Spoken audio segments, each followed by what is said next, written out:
I'm Greg Deavens, President and CEO of Independence Blue Cross, based here in Philadelphia, and it's my pleasure to welcome you to this BPHL Festival event.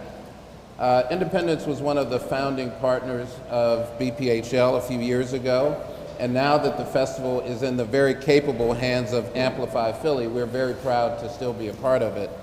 I want to get right into our session today, which is focused on the very serious topic of gun violence, which, as many of you know, is a big challenge here in the city of Philadelphia and many other cities across the nation.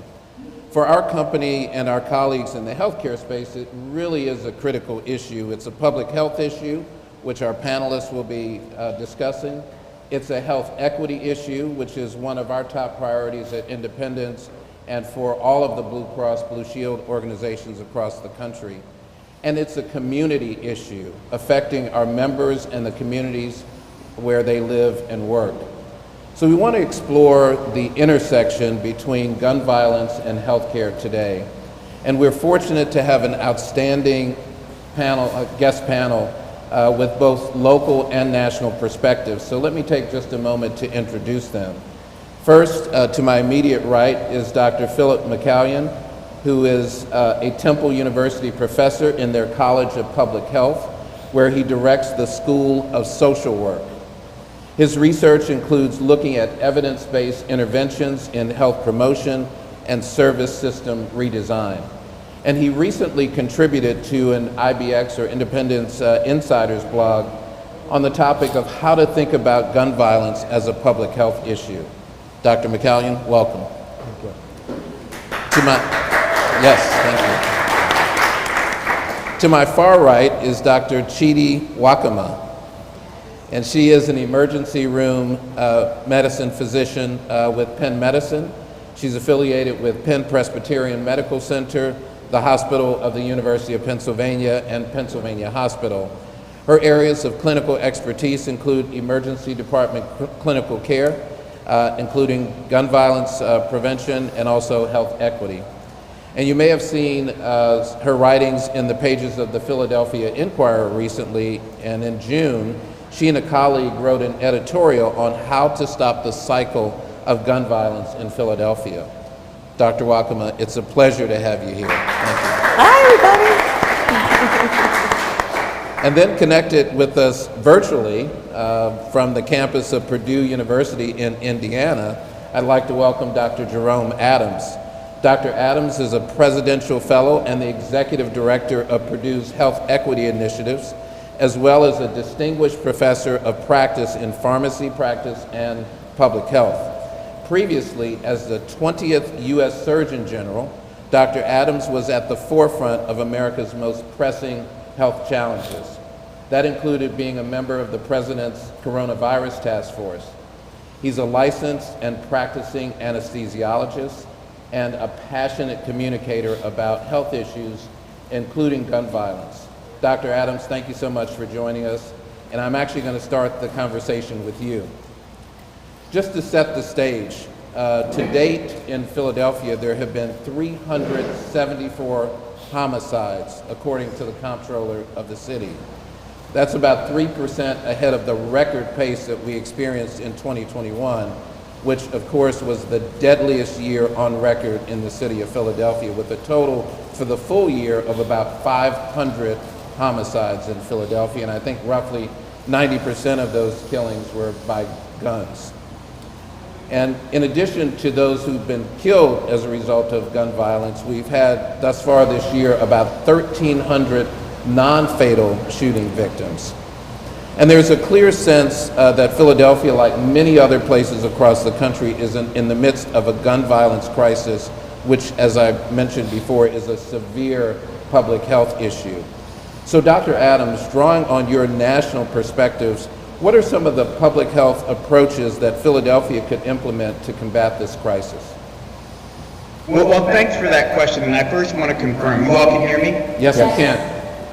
All right, well, I will be succinct here because we've got a wonderful panel and we've got a short amount of time. I'm going to give you 3 quick facts and 3 quick interventions that from a public health standpoint we know work. Fact number 1, gun violence disproportionately impacts communities of color. We need to understand that. We need to be willing to say that. We need to be willing to dig deep into the issues that cause these disparities, including long-standing race-based issues. Number two, gun violence is highly concentrated among a small number of people living in underserved communities. And so we actually can tackle this problem if we actually use a public health approach to target the individuals and communities most at risk. These individuals are often caught in cycles of victimization, trauma, and retaliatory violence, which leads to the third fact that policing and incarceration have been the primary means that we've used historically to address gun violence in underserved communities. And these means often perpetuate or exacerbate racial inequities. So we need to understand that as a foundation. The good news is that there's data emerging and a good foundation of evidence that shows that there are things that you can do to break the cycle. Number one are street outreach and violence interruption-based programs. And I've visited many of these in Chicago and New York and Philadelphia, where there's evidence to show that they've reduced gun violence by helping provide adult role models, by helping people learn how to deal with conflict in positive ways. In many cases, I remember being in Chicago and studying one of these programs. You had young men, had boys who were I have two boys, my kid's own age, who had no adult role models in their life other than people who were incarcerated or people who were in gangs. They didn't know how to actually resolve a normal conflict that you and I could have on a daily basis that without it turning into a violent outcome. Number two, hospital-based violence intervention programs. And you mentioned I'm an anesthesiologist. I was in the hospital yesterday working in the operating room. We work at a level 1 trauma center. We have a hospital-based violence intervention program where people who have been victims of gun violence and or the perpetrators of gun violence themselves are often at they're, for lack of a better word, a captive audience when they're in the hospital. It is a critical intervention point where we can actually talk to them. We can actually help them understand that there are better ways to deal with these types of situations. We can connect them with job training.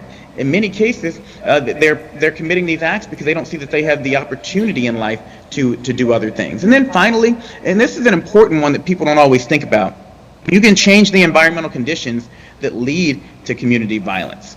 We call this greening and cleaning. But if you actually fix vacant lots, demolish abandoned buildings, improve street lighting, the studies actually show that will lower the incidence of gun violence in communities. So without even dealing with it at the individual level, you can do things at the community level, which make the community a better place to be and actually lower gun violence.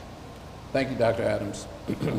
Dr. Wakama, I know that you see gunshot victims, and I'd like you to paint a picture for the audience as to what it looks like when a gunshot victim comes into the emergency room, and what does it mean for the hospital and the staff that are treating them?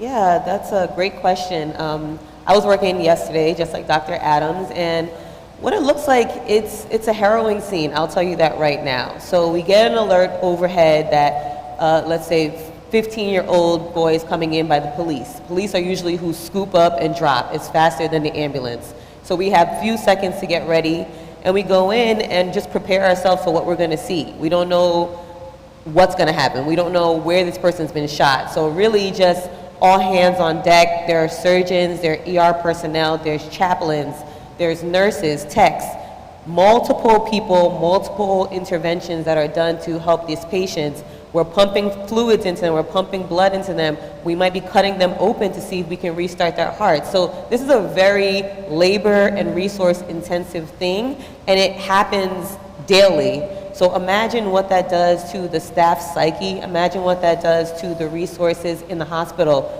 Remember, this is an ER, so we still have coronavirus, we still have heart attacks, we still have people coming in with strokes, but a lot of our attention now is on this one person that we're trying feverishly to save their lives. So what it does to the hospital, it cripples the hospital. So it's not only, we are, of course, concern and care for the life that's on the gurney, but also it's crumbling the structure of the hospital because we need to have the personnel, we need to have the staff to be able to spread ourselves out and able to care for other people who are coming in. The ER doesn't stop. It's open 24/7, so people are still coming in, and to have that level of resource and personnel intensive labor daily, multiple times a day, it really is working to cripple the health system. Thank you for that, Dr. Walkerman. I think it really is important for us to understand what it means to the health system. Dr. McCallion, you're a public health professional, and your field has had a much higher profile in the last couple of years than probably it had in decades before. And I'd like to ask you whether or not you believe that the public health principles apply to the issue or an area of gun violence, and how might they be used to develop solutions to the issue? Yeah, I was just thinking in terms of what's already been presented, including the statistics that you started with. And sometimes we just get focused on the person who is the victim or the perpetrator of violence. But violence, goes so much further. Think about the family of that 15-year-old and what they experienced, not just in the moment, but before it happened, after it happened. Think about other people in the neighborhood and what this means because this happened on my block. Think about these issues of sort of all the other things that are going on in the neighborhood. And so when I think about violence, I think about it's almost too late when we get to the violent act. We should be thinking about, well, what do we do to prevent this? What do we do to ensure that this doesn't happen as often? I think too, one of the principles within public health is we shouldn't be unrealistic about how quickly we can change something, that it's going to take a very sustained effort. We're all involved. We all have a role to play. And, particularly around those programs of disruption that Dr. Adams was mentioning, who's credible? It's not going to be somebody coming down from the university saying, this is what we should all think and do. At the end of the day, when you think about public health messages, you groan a little bit when I say things like, okay, you need to eat healthy, you need to exercise 150 minutes a week, but you really do. So similarly, when we start talking about violence and what we can do to prevent that, it's hard work. It's about changing our communities, it's about changing ourselves, and it's about addressing some of these other things that are going on, the employment issues, the environment around people. Why should I change when nothing else changes around me? We need to create an atmosphere of change. That's how you get to move things forward. And that really is the public health approach. Let's change what's allowing these things to happen. Thank you for that, Dr. McCallion. And can I add on? Please.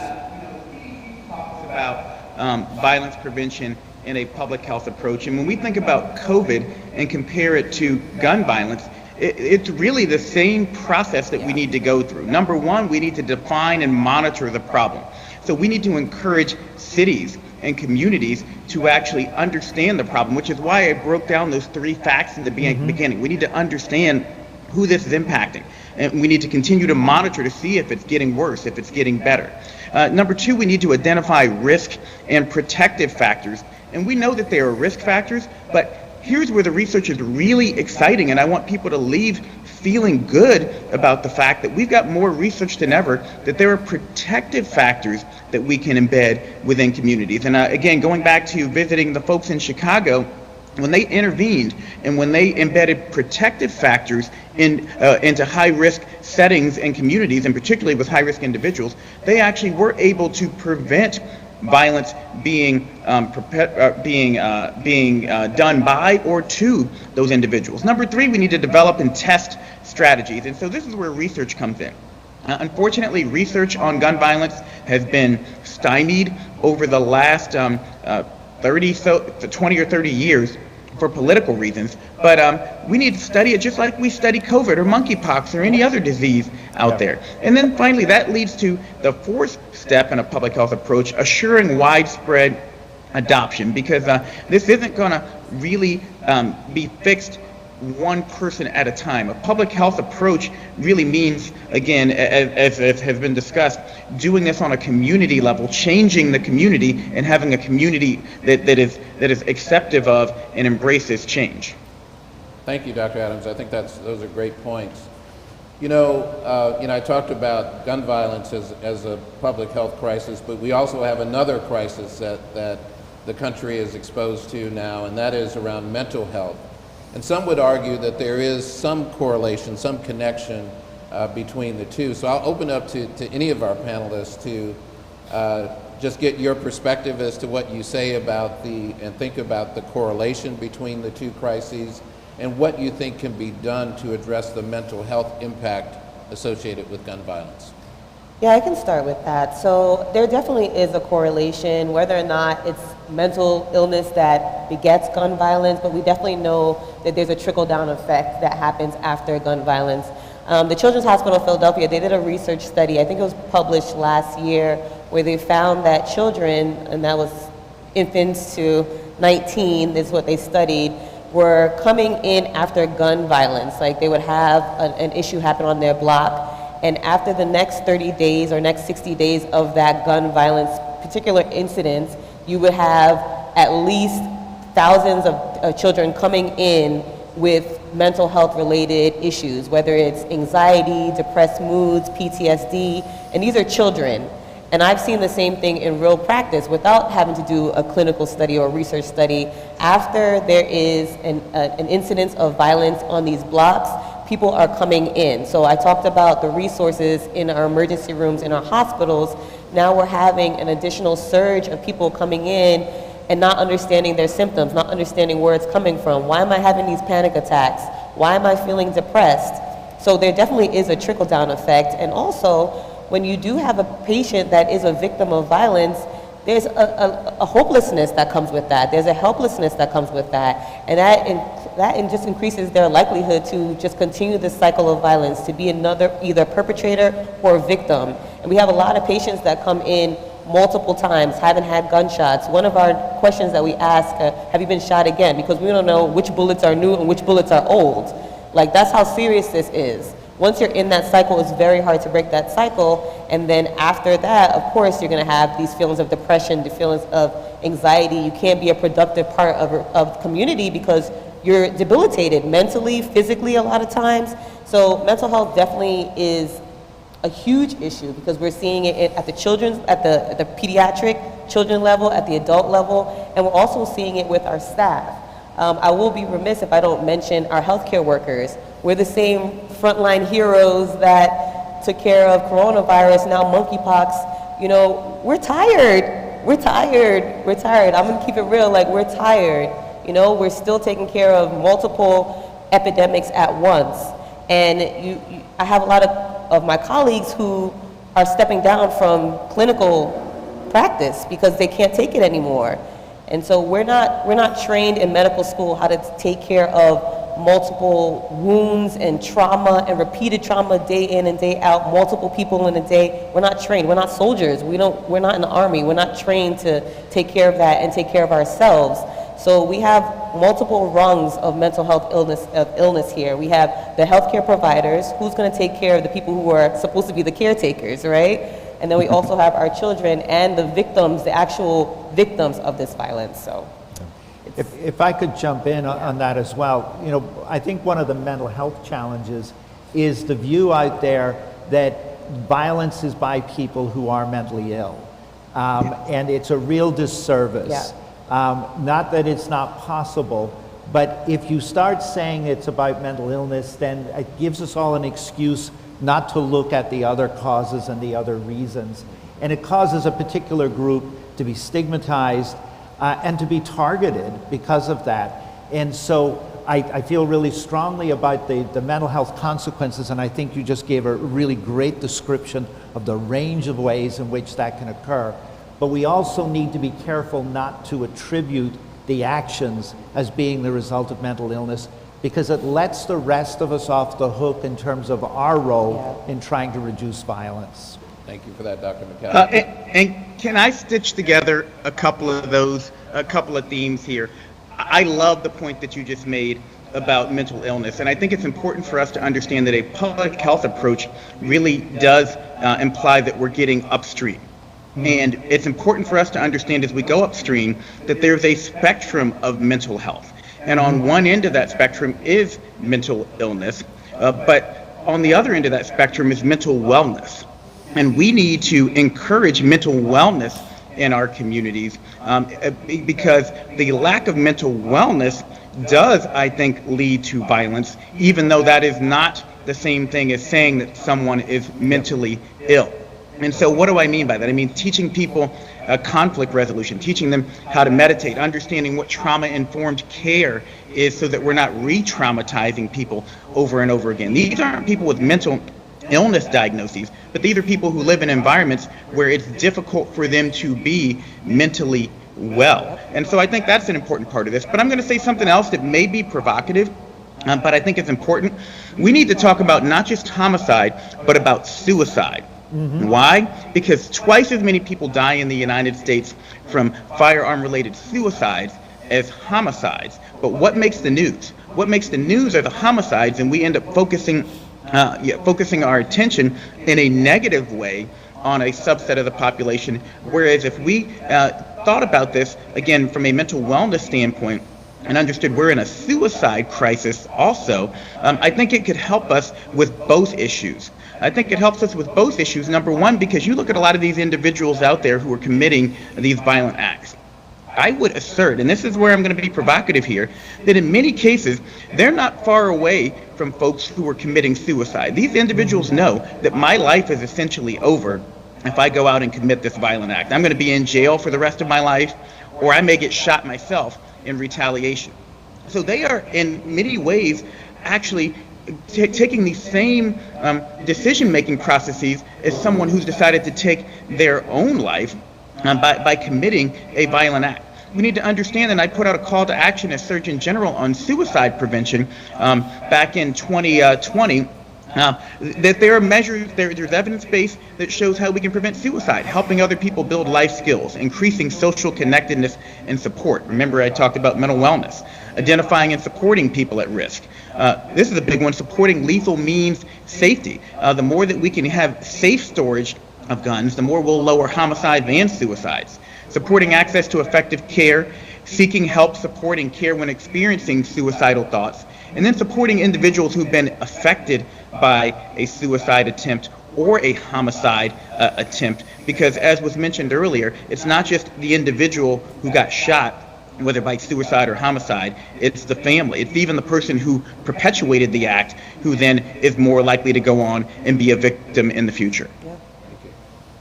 Dr. Adams, I want to come back to a point that Dr. Wackerman made. She made reference to seeing gunshot victims who've been to the hospital before, so they've been shot multiple times and have been treated for gunshot wounds multiple times. And I know you did a TED Talk where you told a story about a gunshot victim that you cared for in an inner city hospital in Indiana, and that person, you saw them again about a year later from the first incident. And you said this was common and that you would see the same people coming in and out with injuries related to gun violence. I'd like you to maybe spend a few minutes talking a little bit about how that affected you and how it affected the patients and families that are caught up in this cycle of violence, and any additional ideas about how we might break that cycle. Well, this is an individual who I remember taking care of because he was a young man. And when I say a young man, he was about 16 or 17 years of age. Came into my operating room, was mean, was nasty, was cursing at everyone. He was upset, he was agitated, he'd been shot, and no one wanted to work with this individual. So this is important to understand first and foremost, that you end up having folks who are expressing the oppression that they feel in society in negative ways, and it causes them to have difficult interactions with the system, even when the system is trying to help them. But I'll never forget this individual because, as mean and nasty as he was being to everyone else, as I was putting him to sleep so that we could try to save his life, I remember him grabbing my hand and saying, "Please, please, doc, don't let me die." And I'll never forget that, because this is an individual who's the same age as my two boys right now at home. And we worked on this individual for hours in the operating room, got him out of the operating room successfully. I did my job as an anesthesiologist really well. And I'm not saying that to brag. I'm saying, when we look back, we say, okay, well, you did everything medical appropriately. You did good quality there. Well, this individual left the hospital, which is what we want, but came back about a year later and had been stabbed. And the second time that individual comes back, you go, huh. And we talked about burnout earlier. The physician starts to say, okay, well, what's going on here? This individual came back a third time a few years after that, having been shot again.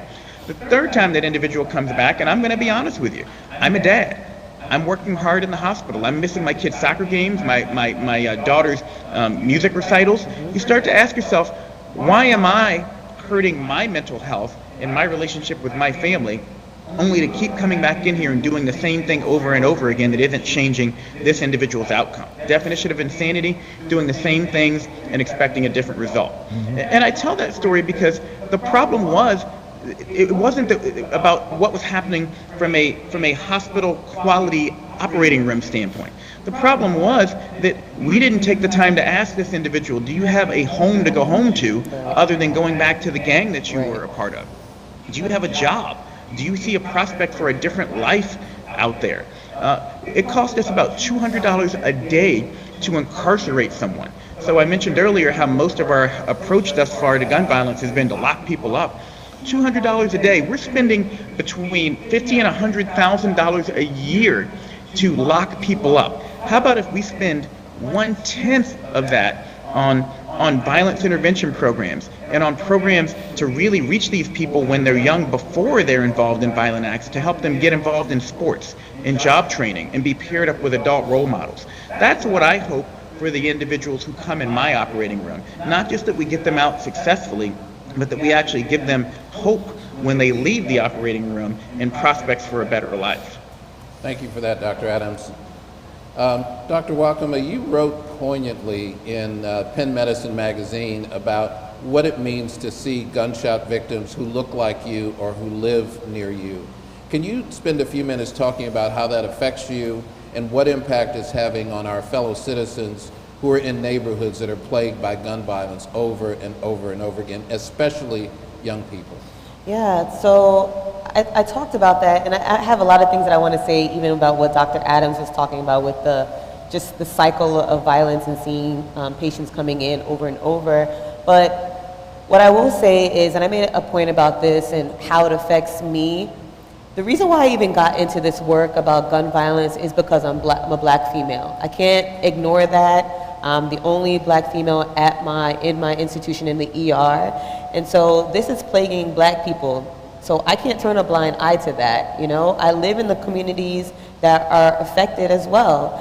And so what we're seeing in the ERs is a lot of the people that work in the ERs also live in these communities as well. So we can't just come to work, see all this violence, and then go fly off to some ivory tower to live. No, we're going back into the same communities that are plagued. And so that has another layer of what it does to our psyches. We can't just take this off and pretend it doesn't exist, because it permeates every part of our existence at this point.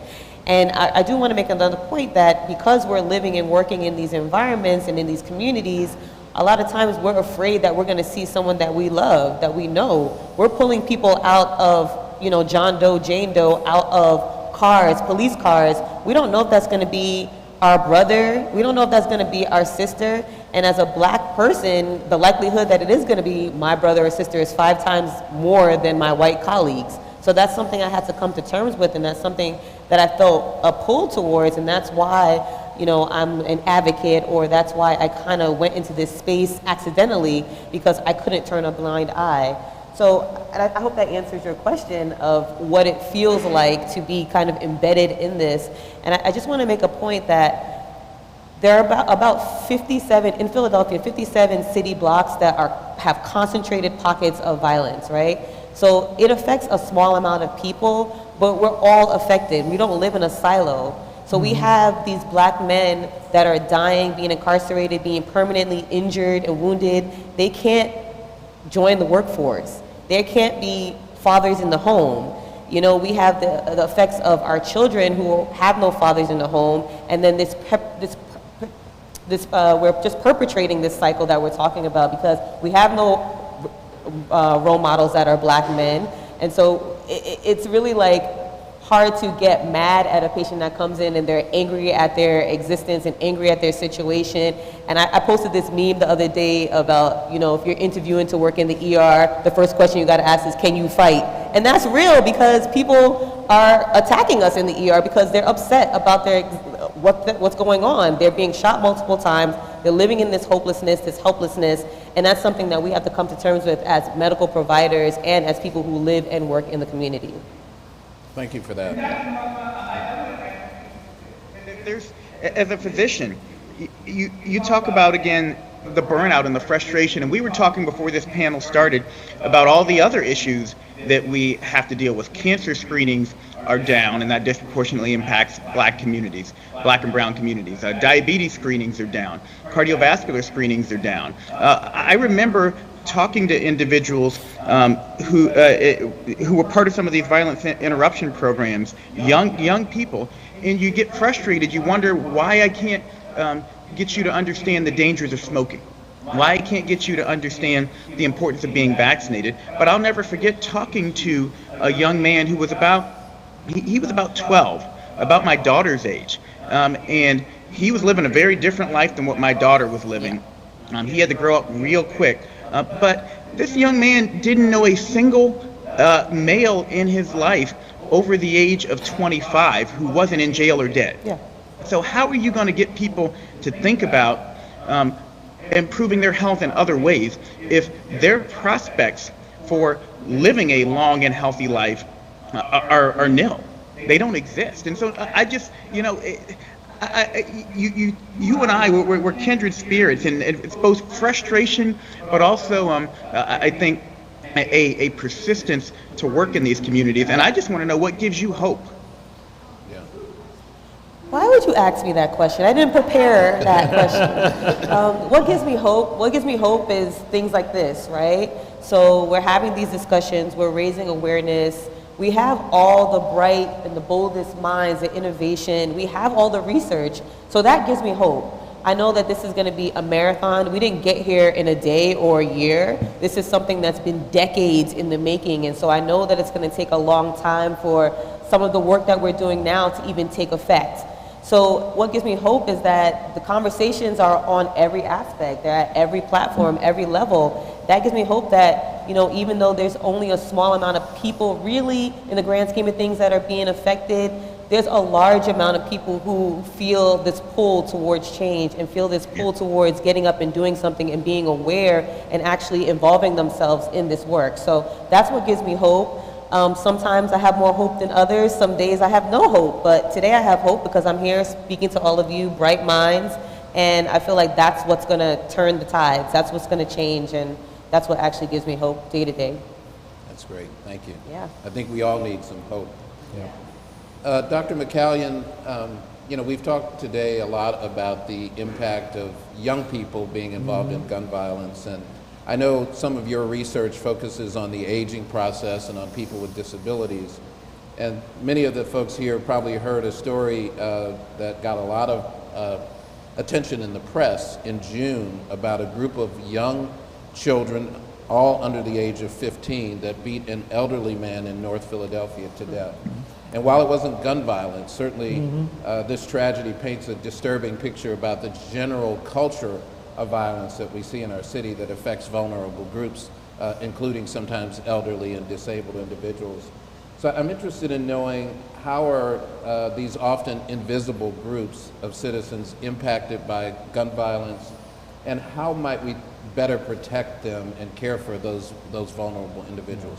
Yeah, I do recall that story, and it's not unique. It's certainly not unique to Philadelphia. And, you know, I just wanted to pick up on something that Dr. Adams said, that, you know, many times perpetrators of violence don't see themselves as leading a long life. And therefore, we shouldn't be surprised that there's some breakdown in terms of the value that is placed on older lives. Because it's just not part of people's experience, or their experience of older life is that it's not particularly healthy and it's not particularly fulfilling. And it sort of contributes to a view of aging as being something less valued. And I think the same thing happens for people with disabilities, that their lives are seen as something that are less valued. And so it's not, and also, frankly, that some of those individuals are easier victims. And so that's why some of these things occur. When I work, particularly in adult protective services, some of the work that I do there, and we talk to older adults, they often find themselves today living in neighborhoods that are not the same as the neighborhood that they were in before. And that's about that the people that they knew have moved away. Younger families have come in, different families have come in. It just doesn't feel the same. They're not as well known, they're not as well respected. And some of that contributes to this. So one of the phenomena that we're often dealing with is older adults who effectively become shut-ins. Not simply because of, perhaps increasing frailty or disability as part of chronic illness or old age, but because they feel fearful, because they don't recognize people in the street, because they don't have access to the things that they want and need to have access to. So one of the things, I think that, immediately sort of one of the things that we try to do is to connect those who are shut-ins with more services. We're and certainly looking to educate within the community about the reality that often people don't even realize how many older adults are living in their community because they don't see them. To have models, role models of productive and healthy aging is helpful to older adults themselves. It's helpful to others to seeing that there's an alternative. One of the things that I often think about in the case of violence is that if I don't have placed great value on my own life and what my own life is going to become, why are you surprised that I don't value someone else's life? Exactly. And I think that when I see something like this, it speaks to that issue of that there's not value being placed. But it's not just about saying to someone, you need to value that other life more. We also need to be thinking about, how do I get you to value your own life more? Because then you'll value life in general more. Great. Can I make a point about that? Yes. I have like a scenario where that same idea of this lack of forward thinking and this future, or this is a lack of future orientation, especially among the youth that are at risk. I work a lot with at-risk young black males, so that's like within the ages of 13 to 18. And in that population, the people that I was speaking to, I asked, how many people know someone or had been shot in the past, and they all raised their hands, right? And then my next question to them was, okay, well, what do you guys want to be when you grow up? And that was just a common thing that we remember growing up. I don't know how old you guys are, but it was just a common thing. You just knew, I want to be a bus driver. I want to be a ballet dancer. Like, you knew what you wanted to be when you grew up. And I found that just asking that question, like, they didn't know.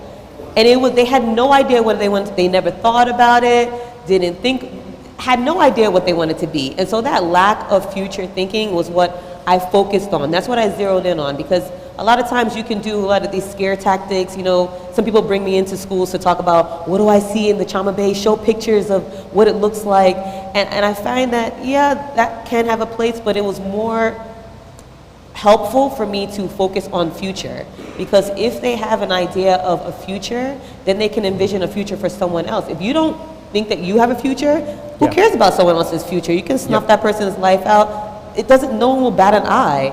So just gearing our youth in particular, because they're the next ones up. They're the at-risk patients, right?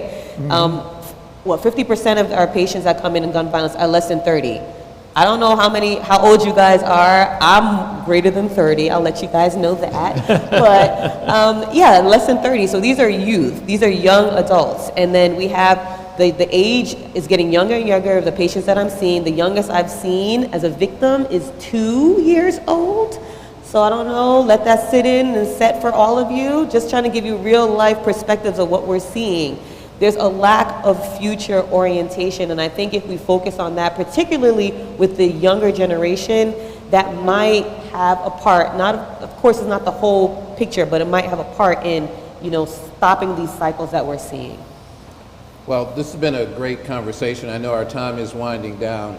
So I'll just ask each of you for one piece of advice that you'd give to Philadelphians who want to help to end our city's gun violence crisis. And I'd ask you to think about it from the perspective of both just general citizens, but also elected officials. So, Dr. McCallion, I'll give you the first response. Instead of thinking about who's to blame or what's to blame, let's think about what we can do. Because there's nothing more frustrating and nothing more disempowering than thinking that this is someone else's responsibility. Think about what we can do and move forward from there. And I would think that is also, for politicians, think about what you can do, what you can encourage and support. Dr. Walker? Yeah, I think just getting aware and getting involved and understanding that even though you might not know someone or you might not be a victim yourself, you're not completely ostracized from this issue.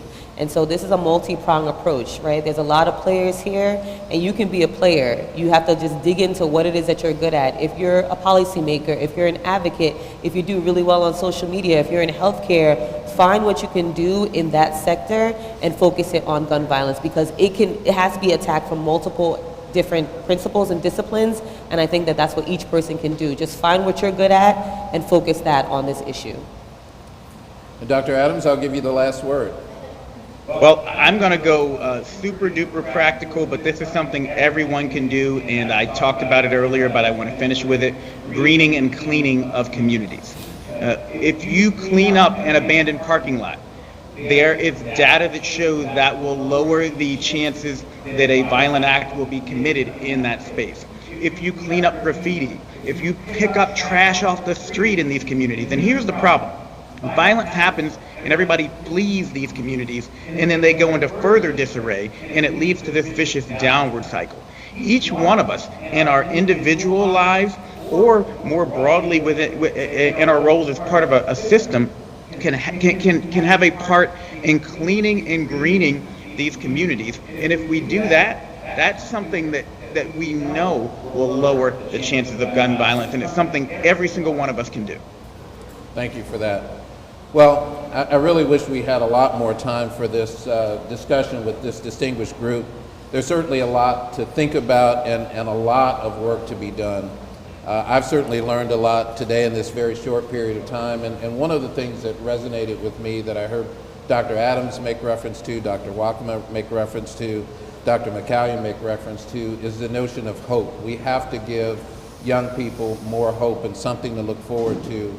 And I think that will in turn help them to value their own lives and value the lives of others. So I certainly hope that you've gotten something valuable out of this conversation. I want to thank Dr. Adams, Dr. McCallion, and Dr. Wakema, and also thanks to BPHL. I hope you enjoy the rest of the festival and have a great weekend. Thank you.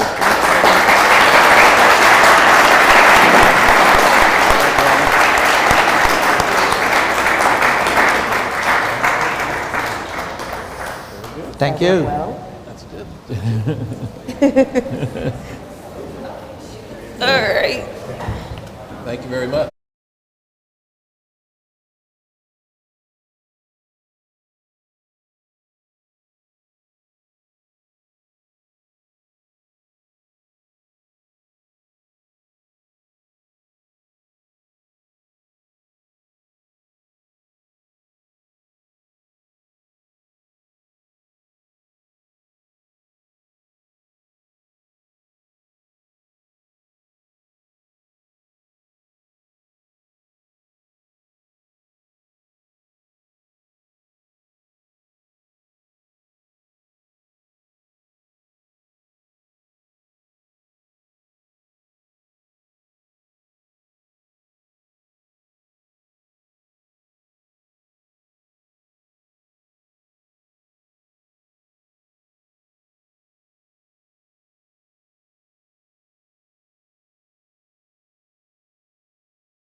keep it going. We have a tech talk coming up now. But first, I just want to make sure everyone's awake. So can everyone just scream at the top of your lungs on the count of 3? I'm not kidding. Let's just get it out the way. 1, 2, 3. Come on. Doesn't that feel good? Don't you just feel like a human after doing that? Feel alive? Okay, all right. We want the energy to keep going throughout the day, and it is my responsibility to keep that energy going. So although I may look crazy sometimes asking you to scream, it actually helps, I promise you. All right, next up. Access for all. Everyone say access for all. We could probably do better than that. Access for all. There you go. We're going to hear from forward-thinking startup entrepreneurs with big ideas for big impact, improving lives and helping to shape a more accessible future for all. So coming up to the stage, let's show as much love as we possibly can. Senior reporter from Technically, please welcome Paige Gross. Thank you. Welcome. Are you taking this one? Yeah, I'm taking that one. Hi guys, how we feeling? Okay, that was weak. Hi guys, welcome to Tech Talks Access for All. I am Paige Gross. I'm the senior reporter for Technically. We are a news outlet covering innovation, tech, and generally the startup scene here in Philadelphia. And we know that startups have long driven the tech economy. And during this session, we're going to be focusing on the intersection of access and technology. So we'll be hearing from startup founders who represent a variety of industries that you see here in Philly, including healthcare, software, gaming, and animation. And first up, we're going to hear from Tracy Wilson-Rossman. She's the co-founder of Chariot Solutions and also the founder of startup journal My Health. Tracy?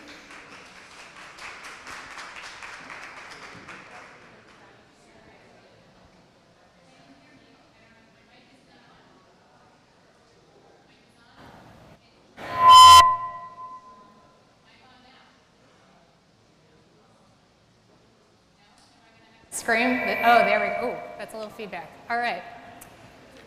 So I have to use notes, so please forgive me. My brain doesn't function as well as it used to. So good morning, soon to be good afternoon, right? My name is Tracy Wilson-Rossman, and I am co-founder of Chariot Solutions as well as founder of Journal My Health. And Journal My Health is a healthcare platform to help people with chronic conditions better tell their health stories for better health outcomes. The idea of Journal My Health started with my own health journey and an overwhelming need for me to keep track of my symptoms, my trends, my triggers, my medications, my treatments, and I can go on, for the multitude of doctors and healthcare providers that I needed to interact with and the multitude of appointments that I had to have with them. And there was a lot of time in between. As you can see from my notes, I can't remember everything. I'm lucky if I can remember what I ate for breakfast yesterday. So having the ability to be able to organize my notes and what's happening to me was really important so that I could help my healthcare providers better help me.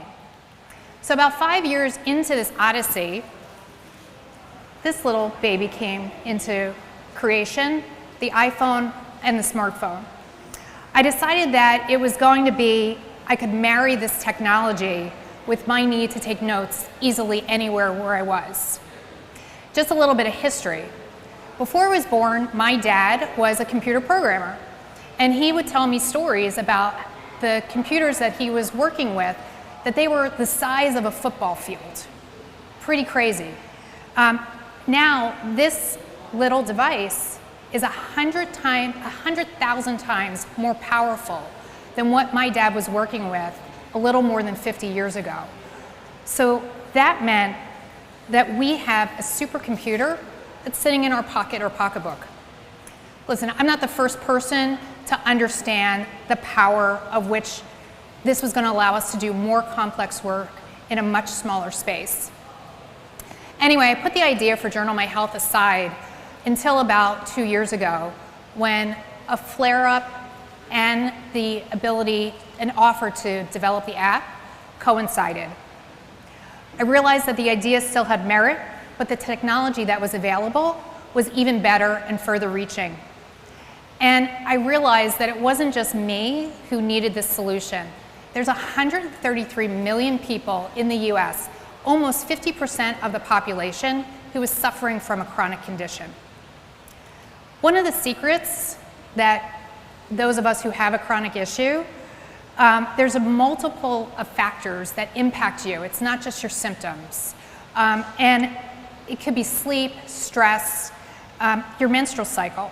And all of this information is pertinent to you and your healthcare provider. So knowing that I had this little mini handheld computer, that has changed so much since the 15 years earlier when I thought about the idea, it was going to allow us to create a fuller picture of what was happening to us, those of us who have complex chronic issues. And it wasn't just the ability to do self-reported data, but we were going to be able to tap into other information that lives on your phone or your wearable devices. And then we could create really cool reports that you could share pretty easily. The slide behind me, or side to me, is called the data of you. And we don't always think about the information that we give away every single day, and how we can actually use this for ourselves. So I wanted to start implementing how I could use this data to better help me understand my condition. All of this data, the data of you, is there for the taking, except actually it isn't. This treasure trove of information is sitting siloed on your phone and your wearable devices and inside of you. Why can't we have an easier way of understanding what impacts our personal health? How can data collection benefit ordinary people? That's why Journal My Health is even more important than when I first thought about it 20 years ago. So, the version of Access for All for me encompasses 2 points. The first is about me, not me just having this condition, but me being able to use technology and my personal experience to be able to innovate, to create a solution that's going to impact more people than just myself. And the second point is how we can now access, as ordinary people, to use our data to better tell our health stories to our healthcare providers for better health outcomes. And I'm a little bit shy of 7 minutes, so thank you very much for your time, and I'll turn it back over to Paige.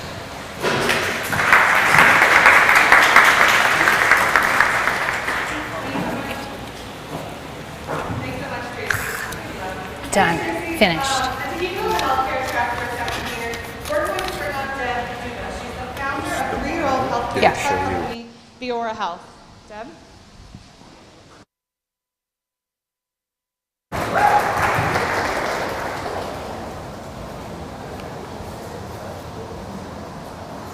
Hi. So I'm mic'd up. Let's see if our slides come up.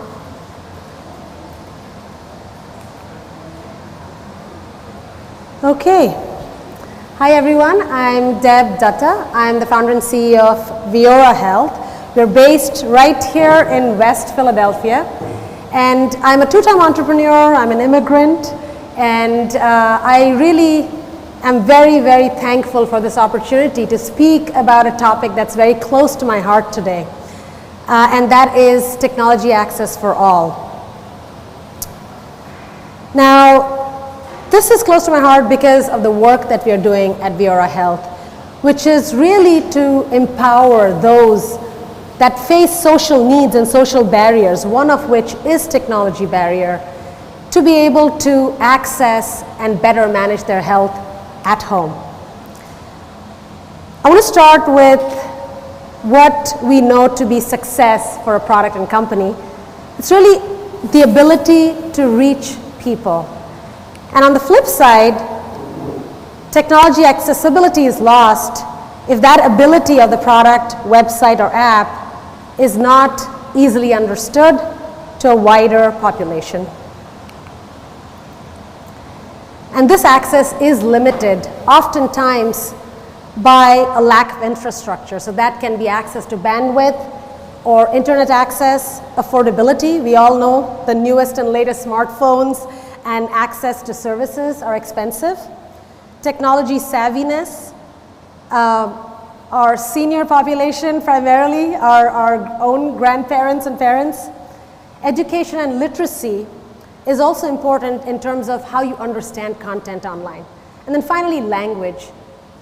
It's staggering to know that 80% of all data available online is available primarily in 10 languages.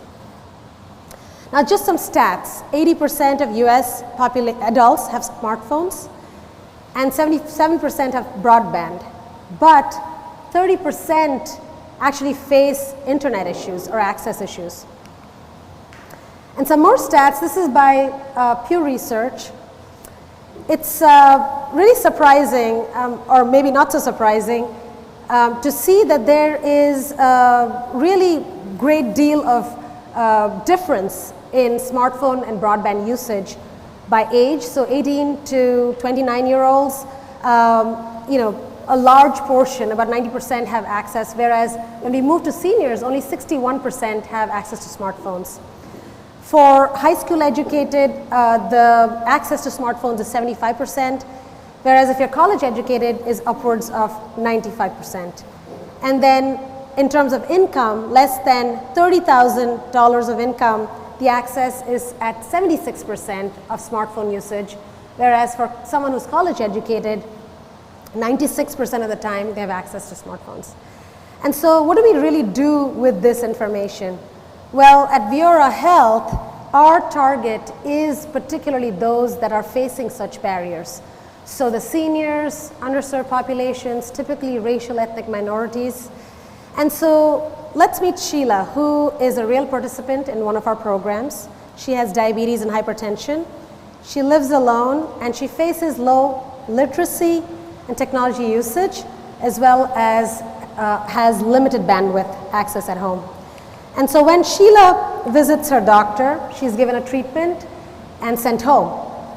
But she actually doesn't follow through because she doesn't have the technology or the tools or the support at home to follow through. And so as a result, her health declines and she shows up in the ER. And this is what causes poor experience, poor outcomes, health outcomes, and high costs. And these costs are in the tune of billions of dollars per year. And this is attributable to ER visits or missed treatments. And this is really the problem that Viora Health is solving. Viora Health has built technology, and that's software and service, targeting people with social needs. And this is with the objective of helping them better manage their health at home. Our participant, Sheila, has access to a web application, and so there's no download needed. This is device agnostic, so she can access it through multiple different devices. And from her point of view, she's seeing text messages. So all she sees is texts coming from her provider or her coach or her facilitator. And on top of this, she's supported by a human who we call the Viora facilitator, who's hand-holding, but primarily also has access to a dashboard with individual level data-driven insights to Sheila, to someone like Sheila. This facilitator is able to further sort of guide Sheila, share resources with her within her own community so that Sheila can then follow through on those treatments. And then finally, we raise these reporting and data-driven insights to our partners, who would be the healthcare providers. Why is this important? Today we are talking about this topic, and I want to share the learnings that we've had over the past year and a half in building our product, designing our product, and finally taking it to market. I would say start with creating a culture of inclusion. If you bring diverse team members with different backgrounds, different seniority level, different race, ethnicity, you're really naturally bringing their lived experiences to that ideation and design thinking process. Practice empathy. I think empathy is really the crux of everything we do.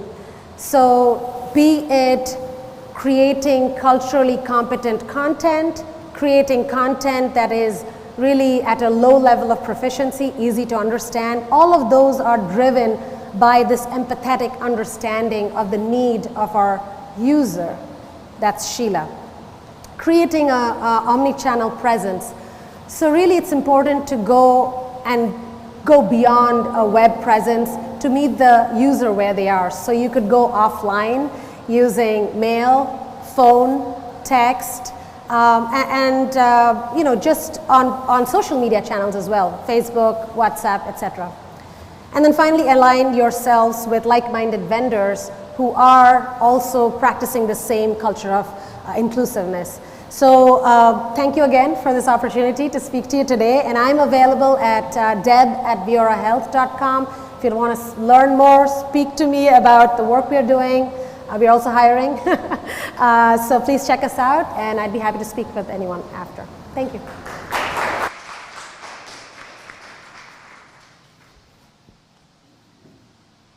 Thanks so much, Deb. And we're going to take a turn away from the healthcare space for a second here, and we're going to dive into the gaming and animation space.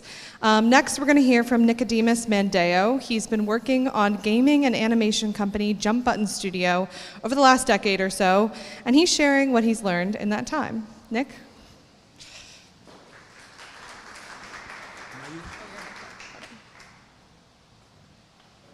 Testing once, awesome. Hey everybody, unfortunately you're going to have to look at my beautiful face for the duration of this presentation.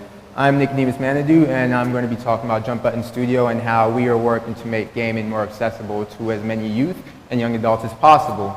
So my story comes from back in 2004. I immigrated here from Monrovia, Liberia, and knew nothing about America, but found myself in front of a computer screen playing games. Coincidentally, I made my very first friend through playing the game who happened to live around the corner from me. Now, somebody who could not replicate that experience outside of my home, since I could not speak properly or communicate how I thought I should, that was a very eye-opening experience, essentially, and made me very interested in what games could do for a majority of people. So fast forward to 9th grade, I am ambitious, eager. How do I get in this space? So I tried interning at some of the biggest companies, and they all quickly said, you have to get to college first. And I said, darn, no thank you. So that's how entrepreneurship found me, and we started out making games, apps, animations, but over time came to realize our focus should be games and animations, primarily because there's a low barrier of representation within the workforce and ownership. Less than 2% of the workforce in gaming is represented by historically excluded people. And I am looking to increase that less than 2% to more than 7% in the next decade.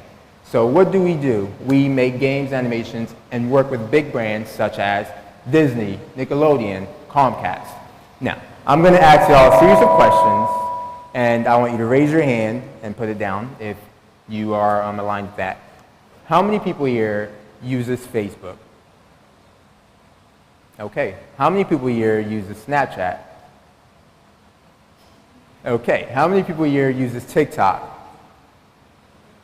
All right. So, gaming. When you look at these platforms and think about it, TikTok, it's a game of I Spy, right? So for TikTok, they want to continue to show you content over and over. The longer you stay on that content, they now know what captures your attention. They know what to show you, and you know what you're looking for, and they quickly show that to you. When you think about Snapchat, it was a game of hide and seek, right? You're going to send something, it disappears after a while, and then at some point you're going to think to yourself, wait, what did I just read? Or what did I just get? And you find yourself going back to the platform to either ask, hey, remember that message you sent me? Or finding some clever way to make your friend not realize you don't remember what you were just talking about. Every platform and technologies and tools you use today has some form of gamification or played experience in it. Once you understand what that looks like, what that is, you can start to realize why the youth, younger adults, and the upcoming generation it's starting to get more hooked and hooked. Now, how many people here know of an application called Be Real? How many people use it? They are taking what Snapchat, Instagram has done to an entirely different level that's more gamified and more authentic. Again, another form of a game where now you are limited by rules, a set of rules that you will follow because you want to participate.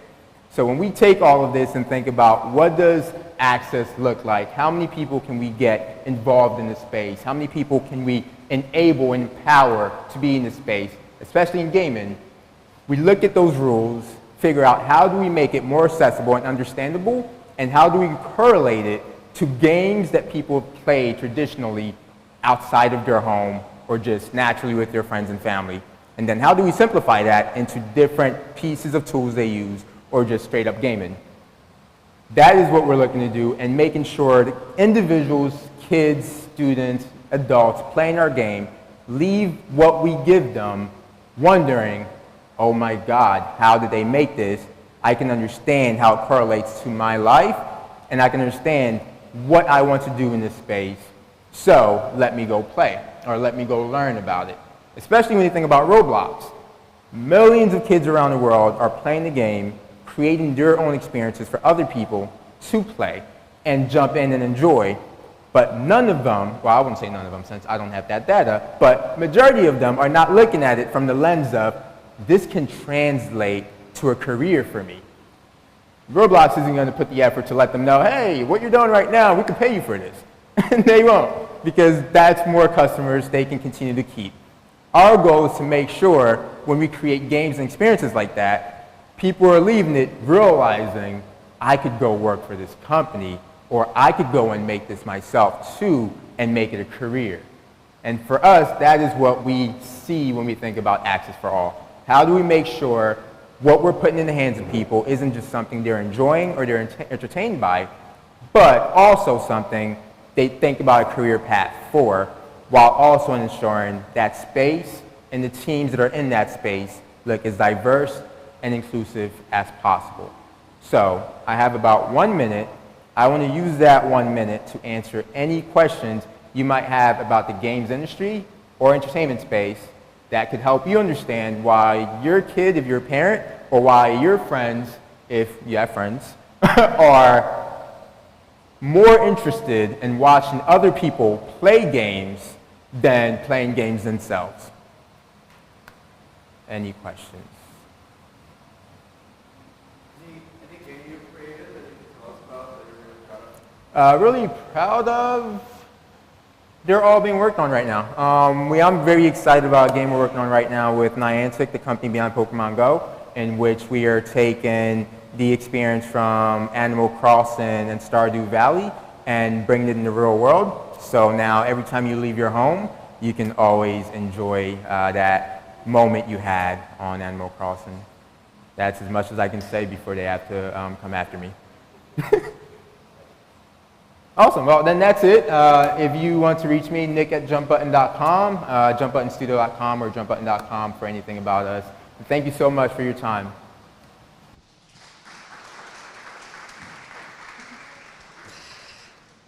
Thanks so much, Nicodemus. And he's definitely got me rethinking how much I'm on TikTok every day. Now we're going to swing into the software space, where we'll hear from multi-time founder Rick Nucci. He's the founder of Guru Technologies, and today he's going to be talking about building company culture and inclusivity in technology. Hello, hello. Thank you, Paige. Hello, my name is Rick Nucci. I'm the co-founder and CEO of Guru. And Guru helps businesses keep all of their employees connected and on the same page. And I'm talking about things like creating employee onboarding experiences, internal communication with companies, and helping companies document all the product knowledge that they need to create, sell, service the software that they make. And I'm going to share with you here in the next couple of minutes one of my favorite things to talk about, which is company culture. And I believe that it is one of the few things that truly can create a competitive advantage for any company. And so I'm going to leave you with some really specific things that we have done to create, protect, scale our culture. And if it's helpful to you, you can take it. If not, that's okay too. So I talked already about the why. I think maybe just to define it for a second, I think that I think of a company culture as the aggregate identity of the humans within that company. And so, one of the things I sort of mean behind that statement is as the humans in your company changes and your company grows, your culture can change along with that. I think of the idea of compatibility between employees that work at your company and the company itself as being determined through the culture. I think an employee, from the moment they start looking at your company, they're trying to figure out your culture and if they fit with it. And that's one of the things I think of as kind of the first and foremost accessible workplace is, do I identify with that culture? And then I think that employee re-ups that thinking kind of forever. And they re-up that and they ask those questions. Do I feel connected to the company? And I think the culture is one of the really critical ways that that happens. So, as I mentioned, I'm going to share a couple of really specific things that we do and how we do them at Guru. I will first give a note of gratitude that almost every idea I'm going to share with you is not something I've come up with. I'm very privileged to be able to work with amazing people who come up with a lot of these ideas. I think I try to say that culture is really important and hire people who really care about it, and they come up with really cool and amazing things. So, the first thing I'll mention is culture can feel abstract. It can feel a bit nebulous. And so how do you actually measure it, and is it going well? And don't read this to think that there's some sort of like North Star metric, and I don't even know if that's energy well spent. But there are some signals, I think, that you can look at. And I'll share two that we do. First, on the left there, we use company OKRs to manage all the priorities of the company at Guru. And that 1.1 there that you see, that should tell you that the first company OKR and the first result within it, our top priority is a metric that is known as Employee Net Promoter Score, ENPS. And we measure that, and that is one of our signals to company health. And can certainly share more about how we do that, but that's something we do about every 6 weeks, so twice a quarter. We get a lot of feedback. We act on that feedback and how to make the workplace better. And then a public signal is Glassdoor. And I think that Glassdoor is one of the first things that new employees will go to when they're considering a company. They'll go read about your company, they'll read your Glassdoor reviews, they'll look at your ratings and all of that. And all those ratings are written by your existing employees. And so we look at that score as well as one of our signals of like how we're doing. The next thing, which might sound obvious, is like defining your culture. And so this will sound probably really straightforward, but I think to me, this means writing down core values. I think of core values as the written narrative behind your company culture. And what I'm showing you here is right off of our website. We intentionally want to make them publicly available. We do that because, again, I think the journey with your culture starts with people who don't even work at your company yet. They're looking at you. They're thinking about, where do I want to work next?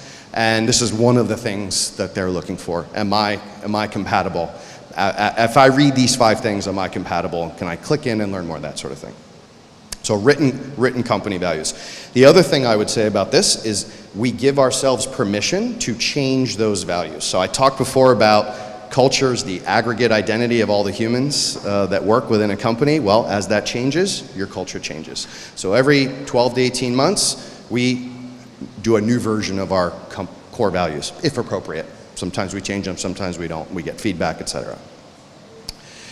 Introducing our culture. So another ritual we do is every new employee who starts at Guru, I sit down and I walk through the values personally with that set, or whoever joined in that sort of given month.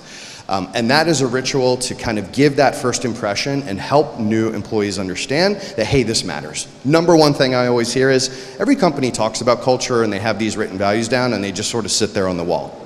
And I think that is a fair point. And so we work really hard to find ways to reinforce it, and this is one of our sort of first impressions for a new employee. Sit down, walk through the values, talk about them.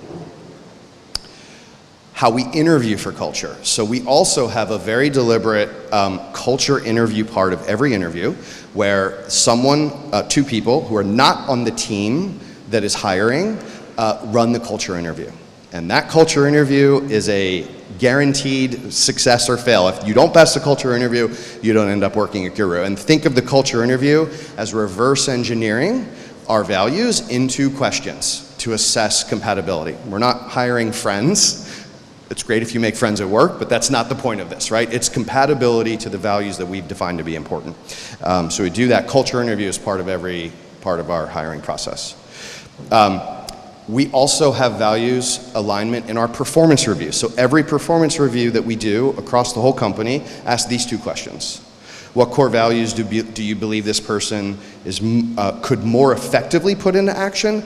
And which core value do you think they most effectively put into action and why? And it's just a great way to ground everybody and connect them back.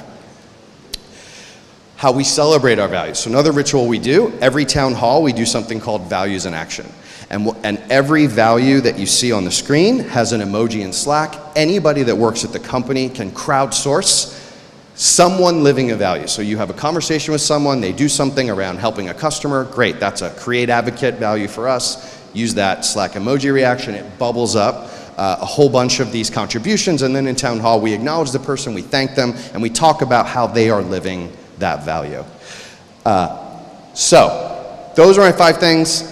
Some of them may have been helpful, some not, but as I mentioned, I think culture can truly be differentiating if you really do take it seriously as a company. I think your employees are always doing that compatibility, accessibility check to see if they fit and feel compatible with your company. And I think over time, it changes and grows as your company does. So thank you again. My name's Rick Nucci. I'm happy to share more about this. That's it.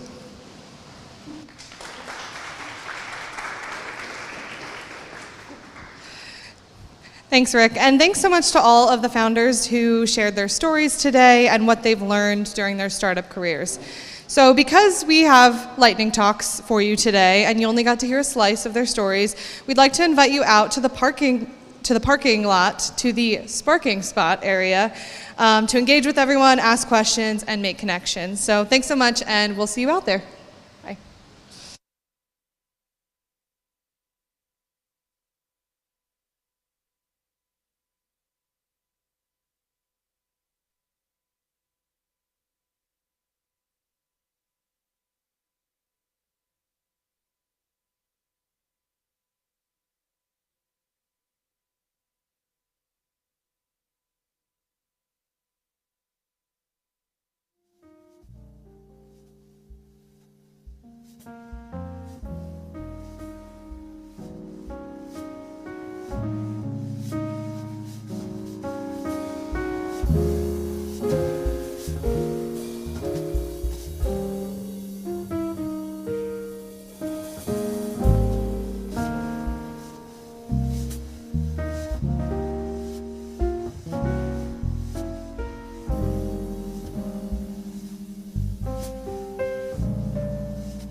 All right. Let's keep the energy going. Can we just give a nice round of applause for yourselves, for being here, and for participating?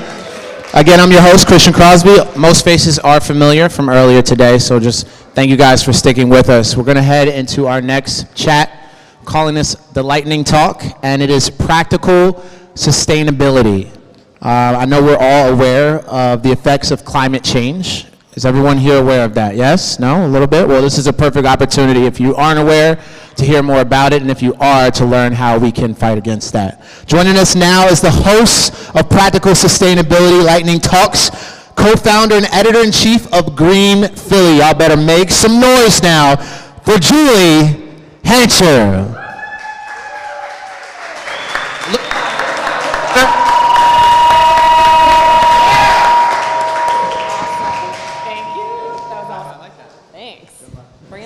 Already, I like it. Awesome. Well, thanks for that warm introduction. And I'm glad there was also already a link to climate change. Because if we're hearing about climate change, how many people think you're going to be able to solve it? Like, in general? Anyone? Cool. Well, the good news is, especially at Green Philly, we don't think it's one person or one organization that will solve the climate crisis, but a combination of teamwork between individuals, nonprofits, civic government organizations, and businesses. So my name is Julie Hancher, and I have an interesting relationship with sustainability, maybe like some of you. In 2008, I was working my first job out of college, and I was commuting on I-76 to the Philadelphia suburbs. It's a lovely commute. And I remember one day, I joined the softball team because, I wanted to meet people. I'm not good at softball. And one of my teammates told me that the recycling bins were getting thrown into our office trash cans.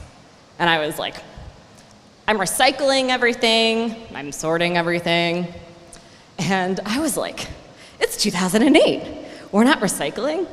So, sustainability seemed hard and complicated and expensive. But after Recyclegate 2008, I was like, it should be easy, it should be low cost, and it should be accessible. I went to my coworker on a commute from Malvern to Philadelphia, and I was like, we can do something. So we started a website basically to connect people to sustainable solutions. So basically, we're just doing this out of a passion project. We started with our parents and maybe family members and a few friends who are commenting. And over the past 15 years, we've grown to a website, events, we had a podcast, and also a social media presence. Fast forward to 2015, I was living in Queen Village, and I walked outside one day, and my car was totaled. It was parked on the street, must have been a drunk driver or something. And I was like, this really sucks, my car was totaled. And I had a decision to make at that point. I thought about it, and I decided that I could look to fellow entrepreneurs and run the business full time. So at that point, I got rid of my car. My seed money came from Geico, which was very unexpected. And basically decided to bike and just continue our mission since then. I say this because over the past 15 years, it wasn't just like I went from zero and understood everything about sustainability. I learned about how to compost and started signing up with a local provider, Circle, who can pick it up for me on a weekly basis. I didn't know how to recycle things, and our most common question on the website was how to recycle specific things, what can be recycled. So we created a recycling guide and just decided to learn on our own. Everyone can learn more about sustainability, and I'm very excited because just like our website and our mission, we have two amazing speakers today that are each going to tell you how to be sustainable as well. So first up, we have Josh Mastrato-Mato, who is CEO and founder of Rego, an innovative marketplace for used furniture that helps solve environmental challenges. Josh is a sustainability driven entrepreneur with a simple mission: build something that makes life better. And before Rego, Josh worked in the fintech space and ran local neighborhood cleanups. So please give Josh a warm welcome.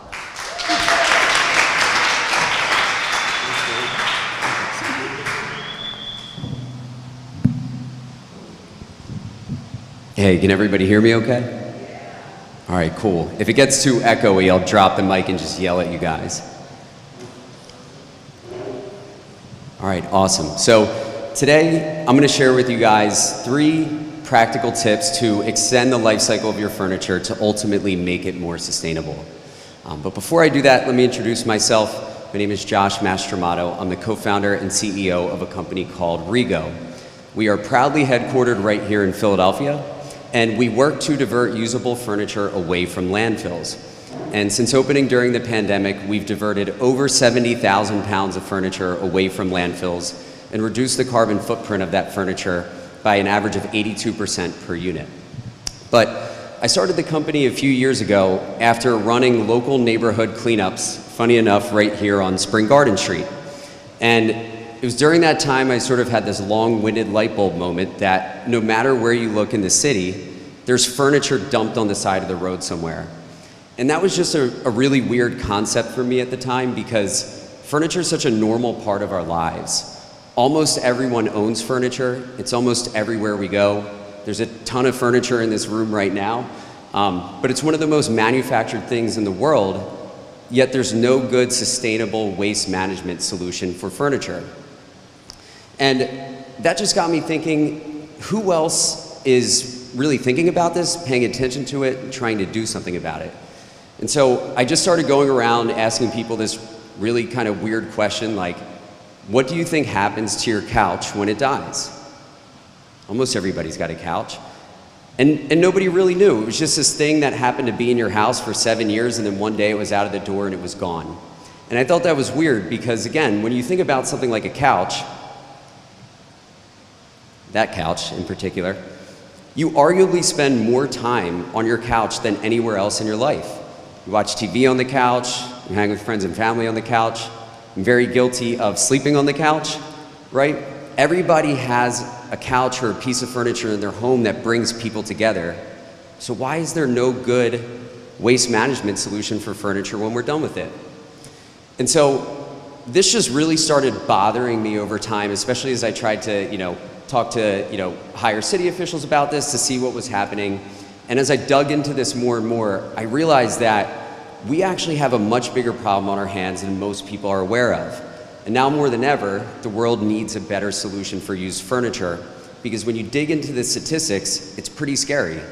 According to the EPA, over 12 million tons of furniture ends up in landfills each year in the US alone. That's equal to over 80 miles worth of couches, or enough couches to fill up the Atlantic City Expressway from here to Atlantic City. But further, furniture contains really toxic materials. So less than 1% of all household furniture can actually get recycled, which is a huge problem if you really break that down. But more importantly, that just means if your furniture ends up anywhere near a garbage truck, it's going to a landfill where it's going to get crushed and ultimately release those toxins either into the air or into the ground, neither of which is a good outcome. And so after dealing with thousands of pieces of furniture, talking with hundreds of customers, different people at the city level, landfills and waste management, we learned that there is no magic bullet solution to sort of fix this problem overnight. Rather, it's going to take a series of small steps, starting with us as consumers, to eventually lead to a bigger long-term change. And so when we really dug into this, we realized that the best or most practical step that we as consumers can take action on right now to start making that change is to extend the life cycle of our furniture to prevent it from going into a landfill earlier than it needs to. So what that means is if you can divert your furniture away from a landfill, it can reduce the carbon impact of that furniture by up to 90% per unit. We as a society throw things away way too quickly, and furniture is no exception to that. And so I want to share with you guys just 3 really practical, and I'll warn you, very obvious tips to extend the life cycle of your furniture so that you can either keep it longer for yourself or just keep it in circularity for a longer time. So, tip number one, it's probably the most obvious, yet underrated, is to clean your furniture. If you really think about this, we just talked about how much time you spend on your couch, which has a lot of fabric in it, but even think about your mattress, right? Can anybody in here really confidently look me in the eye and tell me that you've cleaned your mattress or your couch in the last 30 days? Some of you are liars if you're nodding, but we're all guilty of this, right? But committing to cleaning your furniture once a month can extend the life cycle of your furniture for years. Because when you let the dust and grime and all that other gross stuff build up in the materials, it actually acts like sandpaper and wears the materials down over time. So you really want to commit to at least once a month. A little bit different if you have pets and kids doing other stuff on your furniture, but once a month is a really good starting point. And sorry, this one's in here by accident, but this is actually opportune timing because I really like DIY and at-home cleaning tips. So these are two that I'm working on for a different presentation. However, they're great, and I'm happy to share more about that with you after. But tip number two is we now need to plan ahead to donate or give away our furniture. And this is a little bit of a new concept because historically, any charitable organization would just happily show up to take your furniture for free. But the reality is that over the years, a lot of organizations lost a lot of money doing that. And if you look at Philly in particular, there's over 60,000 people per year moving homes. And there's only 3 charitable organizations that offer free pickup. And so even if you assume that each of those organizations has 2 trucks, they would still need to do 27 pickups per calendar day to keep up with that demand. And so if you're moving in a week and waiting till the last second to try to get in touch with one of these organizations, the likelihood that you're going to get some sort of pickup is almost zero. And that's also applicable to when you're looking at settings like Facebook Marketplace or these different buy nothing groups, because there's so much supply and so much furniture that people are trying to get out of their house for free because junk removal is so expensive that you just need to give yourself a little bit of a buffer time to actually find the right end destination for your furniture. So one of the easiest ways to do that is to at least give yourself about a month in advance if you know you're going to move or buy new furniture. Sometimes life sort of derails those plans, but that's a good starting point. And it'll really save you a lot of money on junk removal if you find yourself getting stuck with that, and it'll just make it more sustainable. But tip number 3 is my favorite because it's the one that everybody will remember, but it's mattress bags.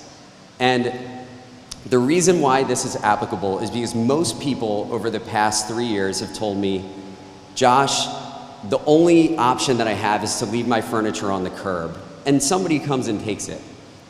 But the reality is that furniture is now sitting outside longer than ever, because if you think about cities like Philadelphia, it's predominantly made up of younger millennials and Gen Z age groups, if I'm saying that the right way. The reality is we don't own trucks. If you could think of a millennial or Gen Z right now in the city, there's close to a 0% chance that person you're thinking of owns a truck. So who is driving around to now pick up your furniture, right? And so what I always recommend, although I don't condone leaving furniture outside, is that if you are going to do that, do it with the expectation that your furniture might actually now be there for a few days. And so spend $4 or $5 to go to Home Depot, get a mattress bag, and use it to protect the furniture when it's outside so that you're not getting roaches or other crawling things in the Philly sidewalks that creep into the furniture. And you can protect it from inclement weather. Doesn't matter if your couch is worth $10,000, if it gets rained on, it's worth nothing and it's got to get thrown out.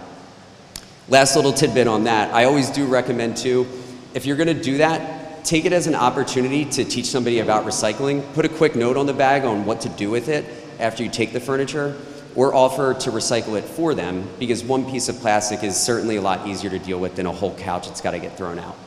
But to recap, those are my 3 tips. Plan ahead, or sorry, I'm doing that backward. Clean your furniture, plan ahead, and mattress bags. And if you want to learn more about the work that we do at Rego, you can visit our website. It's regoapp.io. That is a website. It's cheaper than .com. But our technology is pretty cool. There's more than likely a use case for you out there. And if you want to connect with me directly, this will take you to my Linktree, which is connected to my socials. If you can't tell by now, I love to talk, and I love to talk about this. And I believe that the only way to really change anything is through open dialogue and mutual education. So I'm happy to connect, and thank you all again for your time.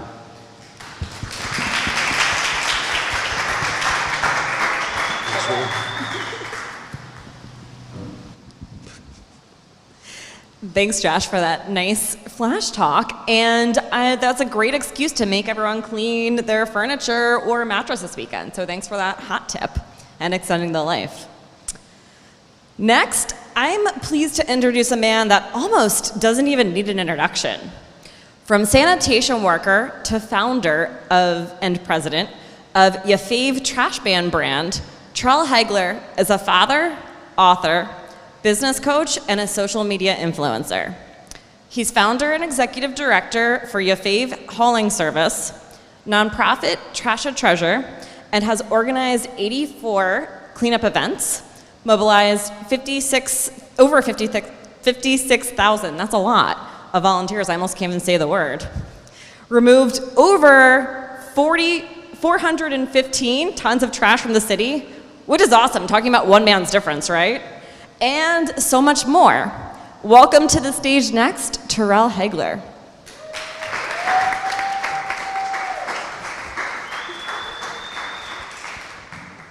Good afternoon, everybody. Come on, guys. Good afternoon. Y'all ate already? You tired? Come on, wake up. Good afternoon, everybody. So again, thank you, Julie. She was too kind in her introduction. My name is Terrell Hegler, but no one knows me as that. Even my kids call me Your Fave Trash Man at this point. But thanks for having me, and I'm supposed to talk to you guys about practical sustainability.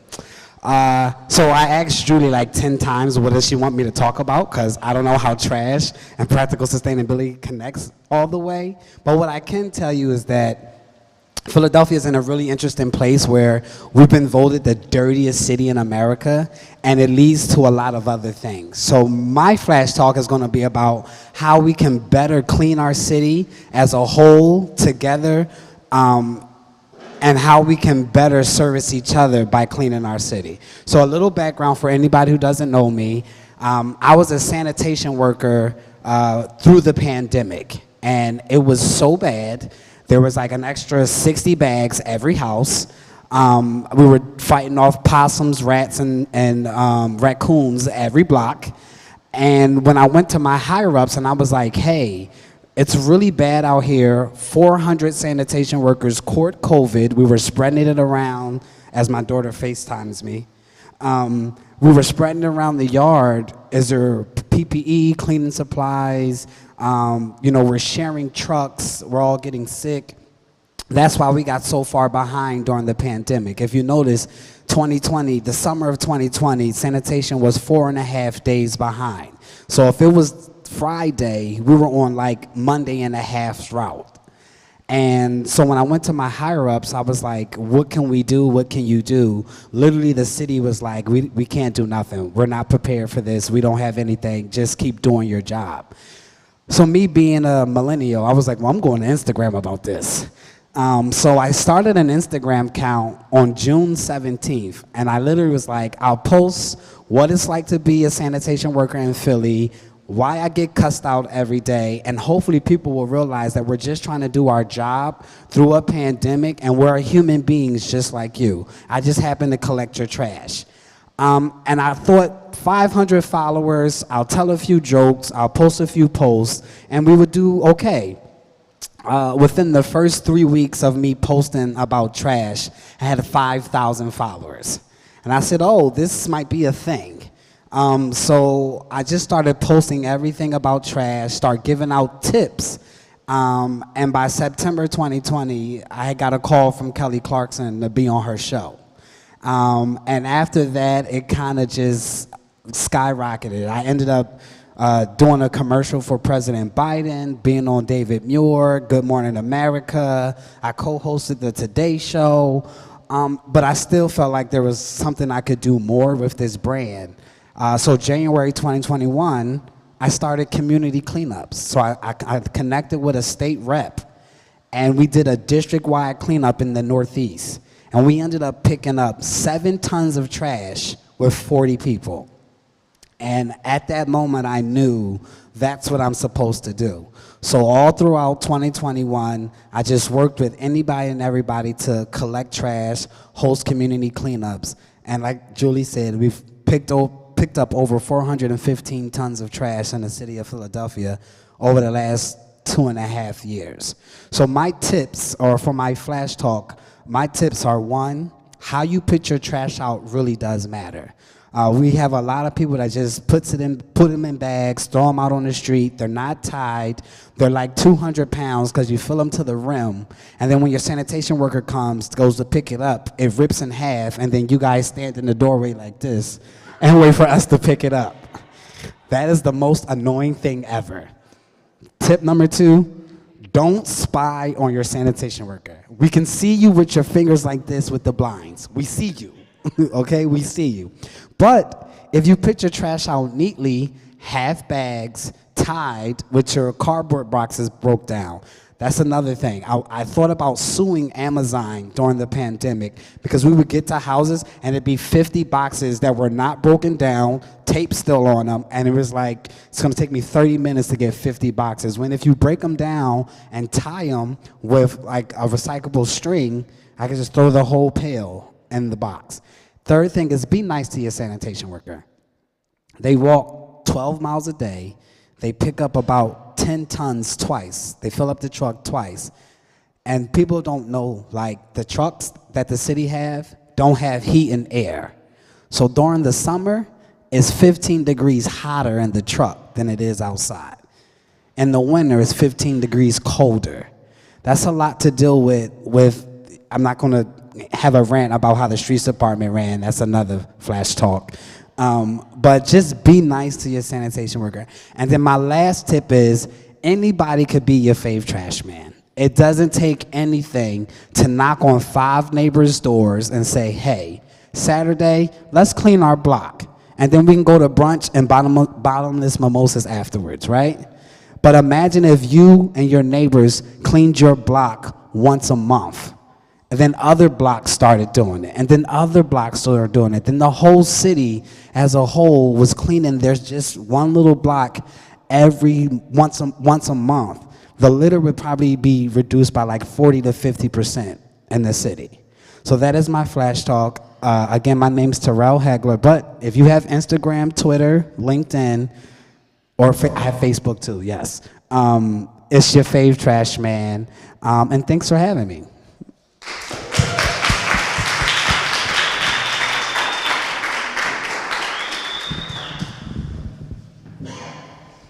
What an inspirational way to end your conversation. So thank you to Terrell Hagler and Josh Mastrato for their flash talks today. Thank you all for coming to our session about practical sustainability. I hope you learned something. Once again, I'm Julie from Green Philly. We're on Green Philly all over the internet, so find us there.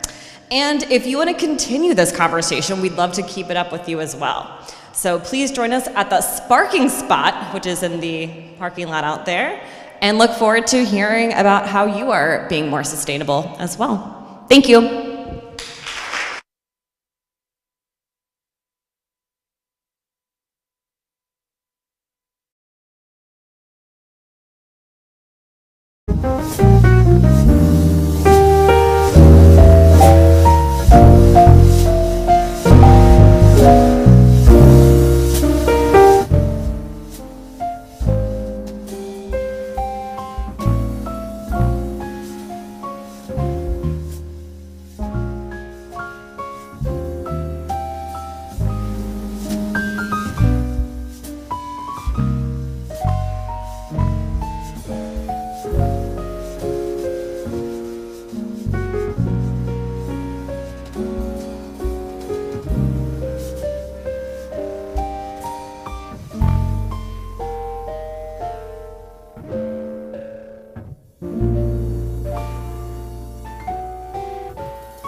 Yeah, there we go.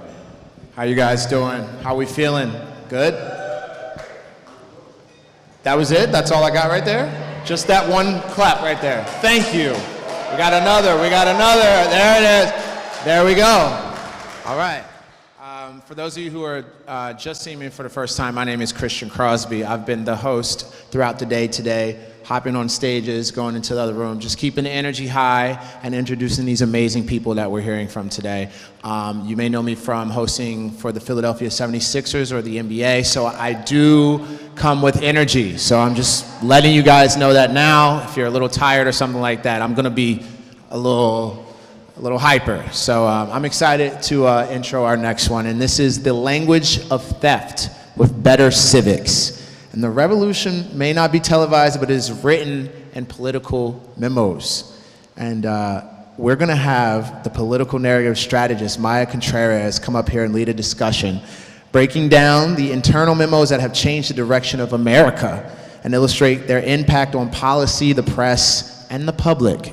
And to help us do this is the co-founder of Better Civics. Make some noise for Jen DeVore. Yeah! There we go. PHL. So good afternoon, my name is Jen DeVore, and I am president and co-founder of a nonpartisan, nonprofit organization called Better Civics. And we're dedicated to revolutionizing civic engagement and voter turnout. And how do we do that? We just tell it like it is. We break it down into simple information so people understand how their government should work and how it should serve them. We believe that when people are equipped with knowledge of how their government works, they're empowered to become more than just voters. They become more engaged, demanding better neighborhoods, better schools, better workplaces, and better elections. And so we are absolutely thrilled to curate this session and bring Maya Contreras to BPHL to give us some new knowledge about how our government works. She will share a breakdown of internal political memos that have changed the direction of America. These are memos that discuss the intentional suppression of individual rights across a diverse set of issues and sectors, just passed around the office casually as business as usual. So we're going to see the real inning workings of how political offices communicate this internally and then to the public. Maya is a political narrative strategist, but she is so much more. Hailing from 4 generations of artists and advocates who knew the power of story, Maya has studied artistic, religious, and political narratives, earning degrees from FSU and NYU. She herself is an artist, a playwright, an Emmy award-winning television star, and most recently, a candidate for New York Congress. So Maya knows bullshit when she sees it. She is an expert on today's topic. Maya and I actually met years ago when we were in our early 20s, and I knew when I met her that she calls it like she sees it. And so I'm so excited to bring her on stage to do that for you today. So please welcome Maya Contreras. Thank you. Thank you. Thank you. That was a wonderful, wonderful introduction. And yes, Jen and I are friends in real life. My name is Maya Contreras, as Jen said. I am a political narrative strategist. A few of you are probably wondering what that means. Oh, there we go. That means that I study the political narratives from politicians, from corporations, and from the media. And the reason why I do that is those industries have an outsized influence on policy and on the public, on public persuasion. And one of the reasons I wanted to speak with you all today is because I want us, make sure I'm not feeding back. Okay. One of the reasons I wanted to have a conversation with you all today is all of us are very influenced by stories. All of us are persuadable. And so today I want us to kind of look behind the narratives and see how they affect us in our own life. For example, when I was a child, I really hated my curly hair. And it was because I was told that the straight hair was the preferred beauty standard. As I got a little bit older, I started examining who was saying that to me. And I recognized this was advertising, this was television. They were centering Europe-centric beauty standards. But that was an opinion, but that was not reality. So I was able to slough off that narrative. So that's what I want us to kind of look at today, is to think about how narratives are affecting us in our own life, and specifically some of these narratives that are from the government. And how do we look behind the narrative? First way we can do that is look at who is saying the narrative. What is their objective in telling this narrative? Is the objective to inspire, to evade the truth, to delegitimize, I don't know, an election, or to delegitimize a president? Is it to revise information? Is there funding behind the narrative? Who's paying for this narrative? And why are they paying for it? Is there someone that's being excluded, or is there someone being included, and if so, why? And does this narrative other a group of people? Does this narrative make one group less than the other? Is there a private narrative that's being kept and a different one being told in the public? And really that's to escape accountability, and that's where I'm going to be starting today. So I call those narratives inconvenient truths. When the truth is actually known privately, but not said publicly, a different one is told.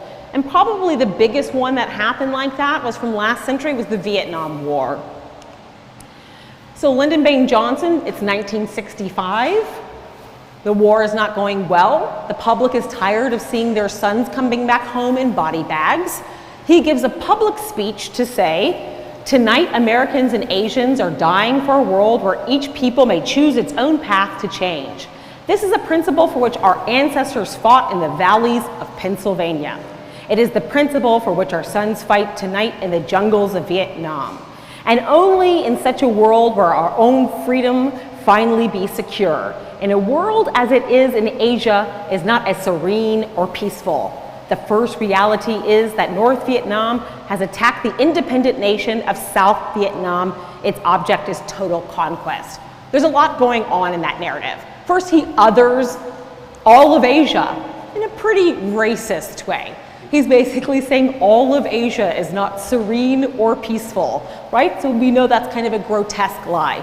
He's also trying to make us feel patriotic by saying that America is the arbiters of freedom. And he is trying to juxtapose fighting in Vietnam to when we first fought for America, right? And that's also a siloed narrative. So what's actually happening behind the scenes?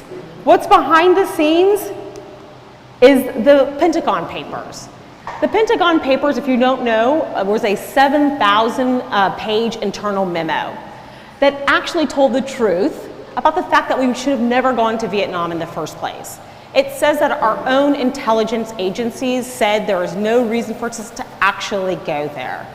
They said it didn't pose the same type of threat that Russia did, and it also said one of the reasons why if we pull out, it could be humiliating for America. But notice that narrative. It's valuing humiliation over human life. So that was what was happening behind the scenes there. Then I will say that there's something about a different type of narrative, I call it just erasing the narrative, where you're not just trying to, hide a narrative, you're trying to eradicate it, make it not exist at all. How do you do this? You have to take over art and culture, you need to take over institutions like the media, you need to take over courts, you need to take over elected offices, and then you need to rewrite history. One example of that was by a guy named Lewis F. Powell. He is a corporate lawyer, and he's upset. He's upset with the counterculture that's happening in America. What's the counterculture? Civil rights, it's ERA, it's LGBTQ rights, it's disability rights. Why would he get mad about that? He's annoyed because it's cutting into profits financially for him. What also he's annoyed about is a guy named Ralph Nader. Ralph Nader wanted corporations to be accountable, put seatbelts in cars, make sure the cars don't explode on you. So all of this is frustrating. This is another memo that was never supposed to see the light of day. It's about 35 pages, and it talks about how they're going to take over the narrative, stop making people sympathetic about, global warming, and what they needed to do that was to take over textbooks. They knew they had to start young. We need to get children to be pro-business, pro-military, pro-profit. By the way, that's not a negative thing if you're allowing additional narratives. What they're saying is we only want one narrative to exist, and that's important here. He also wanted to take over television stations. He says here, the national television networks should be monitored in the same way textbooks should be kept under constant surveillance. So that means he wanted to control all the narratives. He wanted to make sure what was vetted on television was pro-business. He wanted to make sure it was pro-military, and he wanted to make sure no other narrative could exist. Now, he's not the first person that thought this. This actually was written about 100 years ago called A Measuring Rod, and it was a textbook written by a woman who was from the antebellum South. She was an enslaver, and she was a quote-unquote historian. She was somebody that didn't want the South to be talked about in a negative way regarding slavery, enslavement, any of that. So she was going to make sure that every textbook that was ever printed in the South during this time was only written in a way that would be I'll show you right now, that was pro-Confederate soldier. And these are a couple of the rules that she had to pass the textbooks. Now, by the way, these are textbooks that are going to be used in libraries, in elementary schools, junior high, and high school. You needed to reject a book that said the South fought to hold her slaves. You need to reject a book that speaks as a slaveholder of the South as cruel and unjust to her slaves. She was trying to erase reality. We already know that chattel slavery in itself is cruelty, but she wanted to make sure that no children learned anything about that. She was effective. The South actually used those books until 1970. Over 70 million children used those books and learned that type of history. And just because those books were no longer in circulation in 1970, it doesn't mean that those narratives weren't passed down to their children and then passed down to their children. And it actually relates to what's going on right now in Florida with Ron DeSantis. There's a direct correlation. He's doing the exact same thing. If you're trying to silo information and not let other information come in about the LGBTQ community, critical race theory, which we all know was actually taught just at the collegiate level, mostly in law school, was never taught in high schools, then you know this is kind of what's happening with that is that most people that try to silo information like that, that's what authoritarian leaders do, okay? A lot of people don't think that we do that in this country, but you can see now we've done it at least 3 times. So speaking of television, this memo was written in 1970. It was another memo that was never supposed to see the light of day. It was written by a guy named Roger Ailes. He is the founder of Fox News. And it was at that time period where he was really frustrated by a policy called the Fairness Doctrine. And at that time on television, if you wanted to have a left-wing point of view, you had to have a right-wing point of view. It was a balanced aspect of policy that you had to have 2 different counterbalances on talking. He didn't like that. He did not like that. He only wanted one point of view, and he wanted to control that point of view. So he wrote this memo, it's about 72 pages, a plan for putting the GOP on TV. What's interesting to me about this memo is Roger actually has disdain for his audience, and you can see it in the memo. He said, for 200 years, the newspaper front page dominated the public thinking. For the last 200 years, that picture has changed. Today, the television is watched more often than people read magazines, listen to the radio, or any other form of communication. The reason? People are lazy. With television, you just sit, you watch, you listen, the thinking is done for you. And that was the secret sauce for Roger Ailes. He was like, this is fantastic, and this is actually in other memos you can find online. He knew if the thinking was done for you, that means he could feed his anchors the information that he wanted people to know. They could put them in bite-sized little treats, pass them out to the audience, and they would repeat that language. If you've ever heard things like snowflake before, if you've ever heard kind of disparaging things like that, the nanny state, those are Roger Ailes' inventions. And what he wanted to try to do was build an audience that had a common language that only was within this one siloed narrative. So, not every narrative that you come up with is necessarily going to land. It's not guaranteed to have an impact. Sometimes you need to really research the narrative, making sure that that narrative is effective. So you want to fund the narrative. You want to try out words. This is where think tanks come in. And you give these think tanks are someone that's going to research not just policy, but they're going to research the language that's effective in, for their candidates, for voters. So this is one right here. This one is so interesting to me. I know this is going to be hard for you to read, but this was actually written by a guy named Frank Luntz. And he becomes really critical. He is somebody that spent a lot of money and a lot of research finding words that would persuade people. And he says it very proudly. He says that words are emotional. He didn't want people to use logic. He wanted them to use emotion. If any of you have ever used the word climate change in this room, he's the reason why. Now, he's not the one that coined it, but he found it in earlier history, and he realized it was better than saying global warming. He said that global warming brings about catastrophe, a crisis. Climate change just sounds like you're going to Pittsburgh to Florida. It's something that's lighter. You don't think of a crisis. So this is a person that wanted to make sure that he was manipulating people through the emotion of language.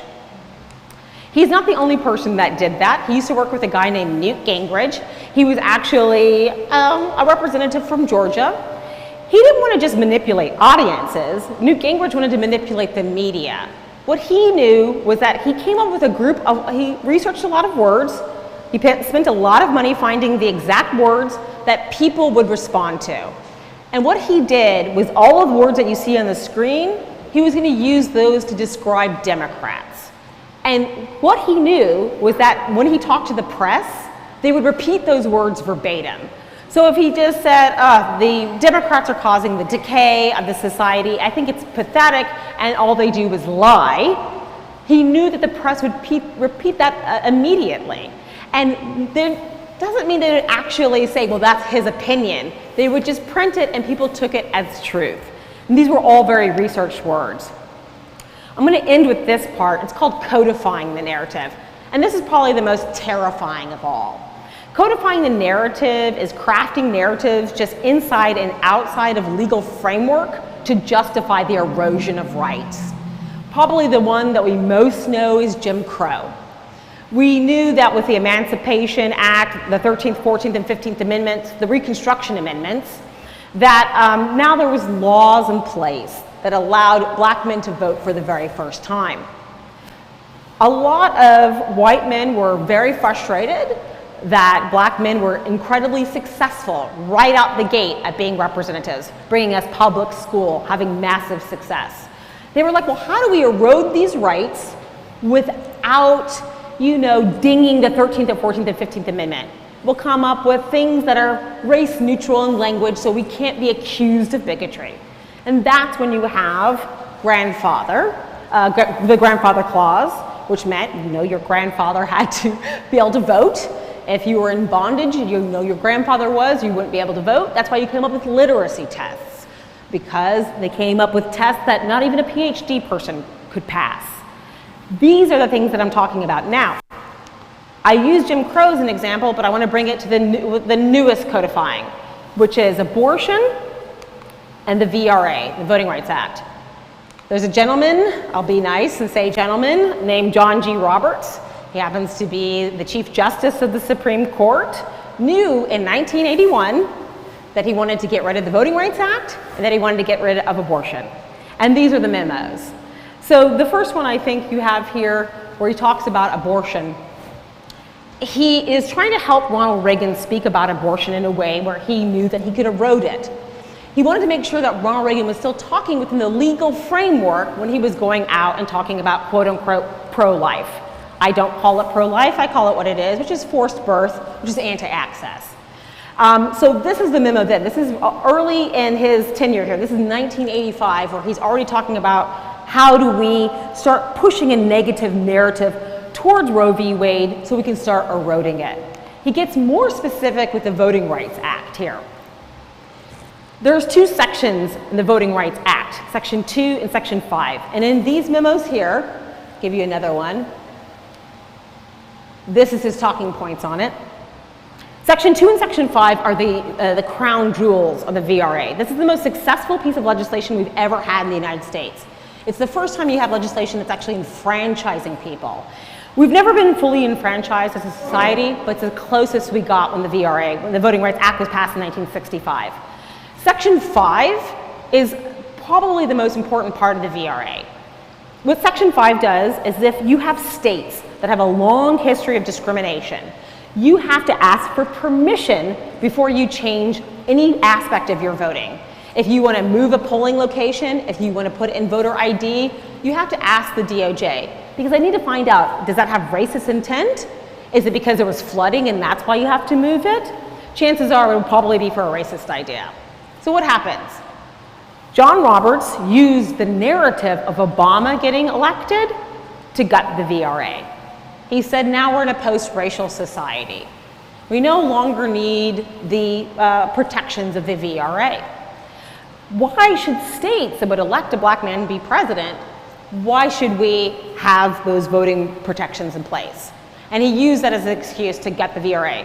But we know from internal memos, he's been planning it for 40 years. And of course what happens? Within 24 hours of the VRA being gutted, Texas puts a massive voter restrictions on. They start moving polling places. 4,000 polling locations are closed or moved, all within the week of the VRA being gutted. So that's why we know that's why it was so protective. And Congress right now, they're trying to put back it with, I'd say, 2 different acts. For the People Act and the John Lewis Voting Rights Act. It would be the strongest voting protections we've ever had if that happens. So I'm going to close with this, and thank you all for listening to me. I want us, when we're thinking about stories, I want us to think about how powerful they are. I want us to think about how we're being affected by them. We're so susceptible to them. We see that there's a lot of people in our society right now that still think that the president that we have now is not a legitimate president, who asked for the birth certificate of a president before then, and these are because they were susceptible to stories. These are narratives, and this is what they can do. It also matters who's telling our story. If there's a story about the disability community, the LGBTQ community, and it's written by a cisgender, non-disabled person, what lens are they looking at to be telling that story? Is it their story to tell? So we need to examine who's doing that. We also need to know who's funding the narrative, who's paying for it. Do they have an objective? Chances are they're probably not doing it out of the kindness of their own heart. And most importantly, I want you to know we have to think about our communities too. What are the stories being told in our communities? Are they being told in a way to try to move people out of a neighborhood?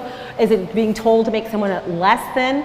So I want all of us to be completely aware of the stories that we're told every day. And I will really end with this. I want you also to take time to think about the stories you've been told in your own life, to see what might be holding you back, and find out who told you that story. Was it true in the first place? And maybe you can unravel yourself from that. So I thank you very much for listening to me today. Appreciate it.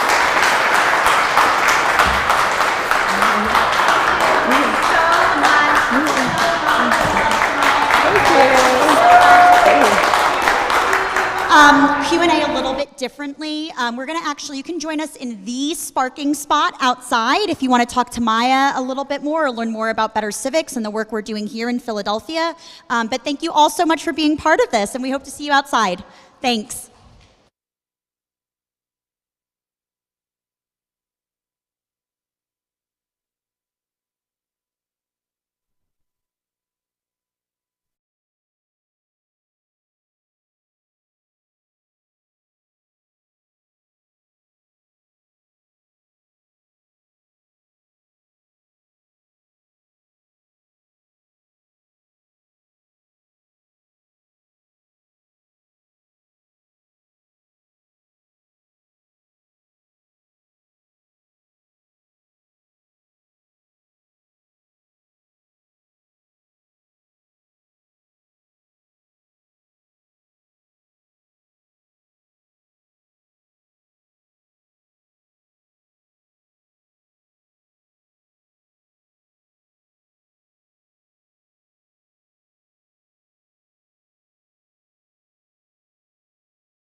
All right, first and foremost, it has been a wonderful day. So thank you guys for sticking with us here and sitting down with us. Give yourselves a nice little round of applause before we get into it. Here we are, closing out our programming in room B. We also want to invite all of you into room A following this panel for our final keynote speaking in there at 4:45. There's also one a little bit before that, but our final one will be 4:45. We want everyone to come join us. Will I see you guys in there as well? Yes? All of you online? I'll see you guys online there as well. All right.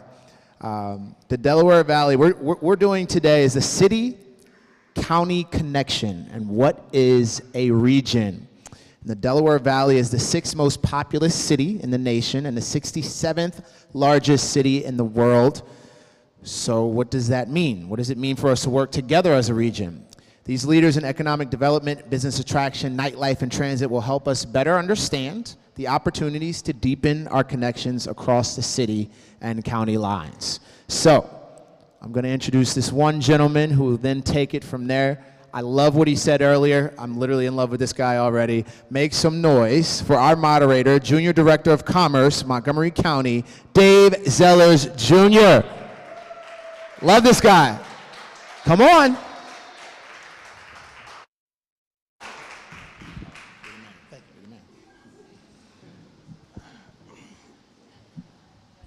I'm going to warn everybody, I went through 4 desk chairs during COVID, and one of them was like this, and I broke it, so this could be a rough ride, folks.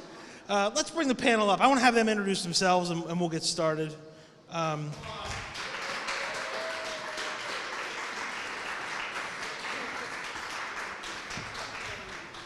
get up with a slide off. I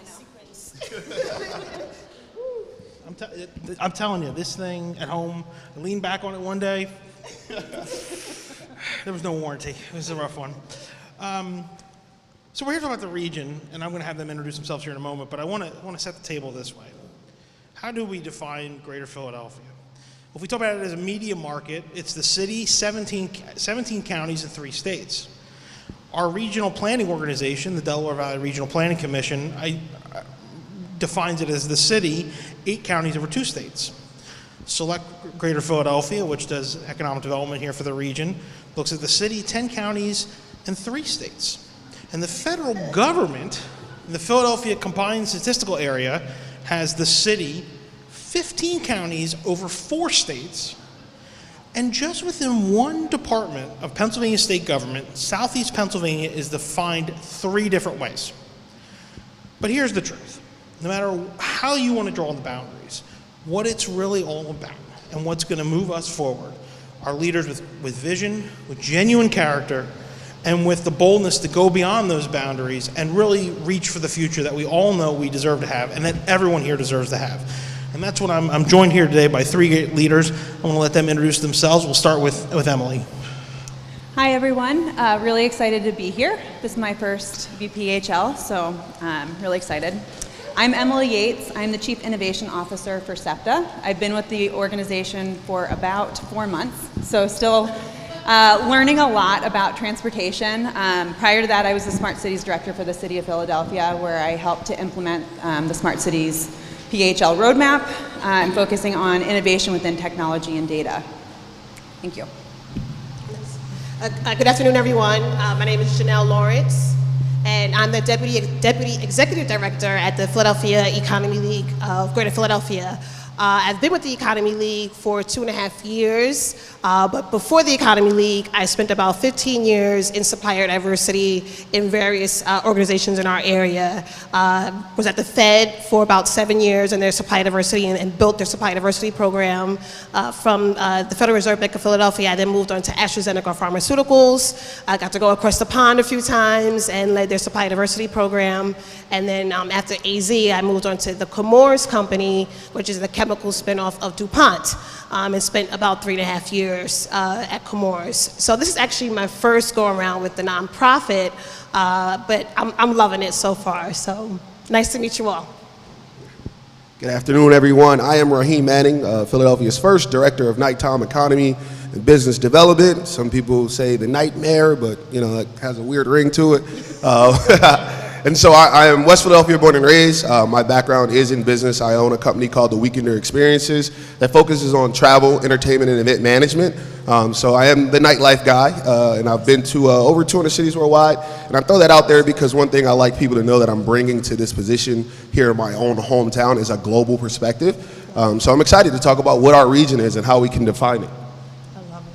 Let's start with a question that everybody in this room has had to ask themselves at least once, maybe in the last week, last month, at some point in the last year. You walk into Wawa, what are you walking out with? What time of day is it? Oh, that's a good, yeah. Good answer. It's 4 o'clock on a Saturday. I'm probably walking out with a hoagie, some chips, and then a soda of some sort. Love it, love it. So I'm definitely walking out with a hoagie, of course, Italian hoagie. If I'm getting something from my husband, I'm getting him a pretzel with some mustard. And then my nephew actually put me on to the what is it, the potato, what is it called? Yeah, the hash browns. Yeah, so he put me onto these a couple months ago, and I was like, these are good. So I'll also be getting some hash browns. Thanks, Chef. All right, so for me, I'm praying that there's a sizzly left, that somebody just left me a good turkey, sausage, egg, and cheese sizzly right there. But if that is out, if it's the holiday season, I'm going to get the gobbler. And so I'm going to grab the little gobbler bowl and a turkey hill tea. You know, Wawa should take the Starbucks approach. You know, they just rolled out that pumpkin spice latte. It's, you know, it's only 100 degrees outside. Right. maybe they should just do the same with the gobbler. Just gobbler year round. Labor Day hits. Gobbler could be Let's standard. go, right? It's pretty good. So in your current work that you all do, when somebody says, what do you think of the region? How do you define that? What are the places you think of?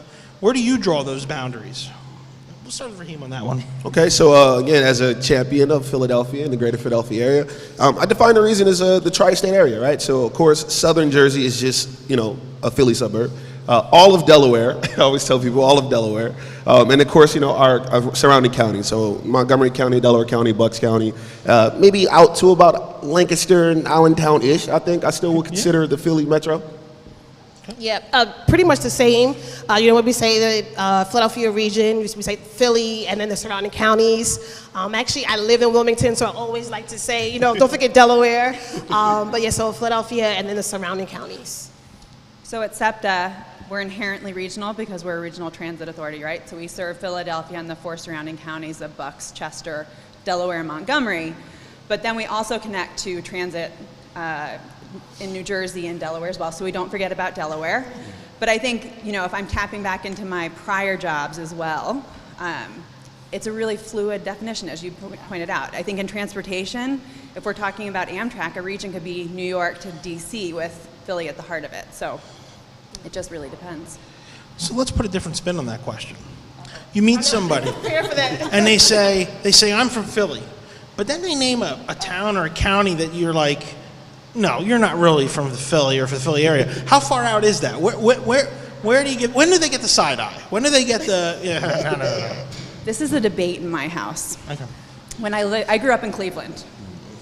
Not really though. I grew up in the eastern suburb of Cleveland, and my husband yells at me all the time. He's like, "You're not from Cleveland. You can't say that." And when we lived in D.C., it was the same thing, right? People from Maryland or Northern Virginia like to claim D.C.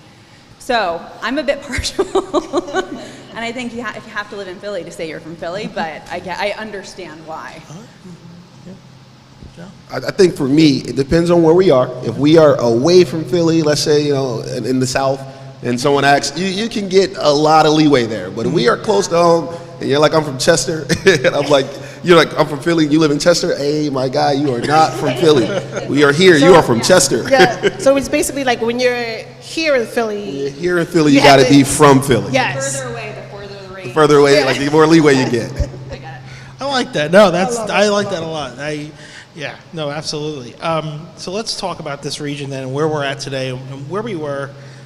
Now, Emily, I know you're a little newer to the region than others, but so actually, let's start with you for this. Since you're from somewhere else and you came here, but a decade ago when you weren't here and people said Philly, what did you think of Philly? What came to your mind? What made you,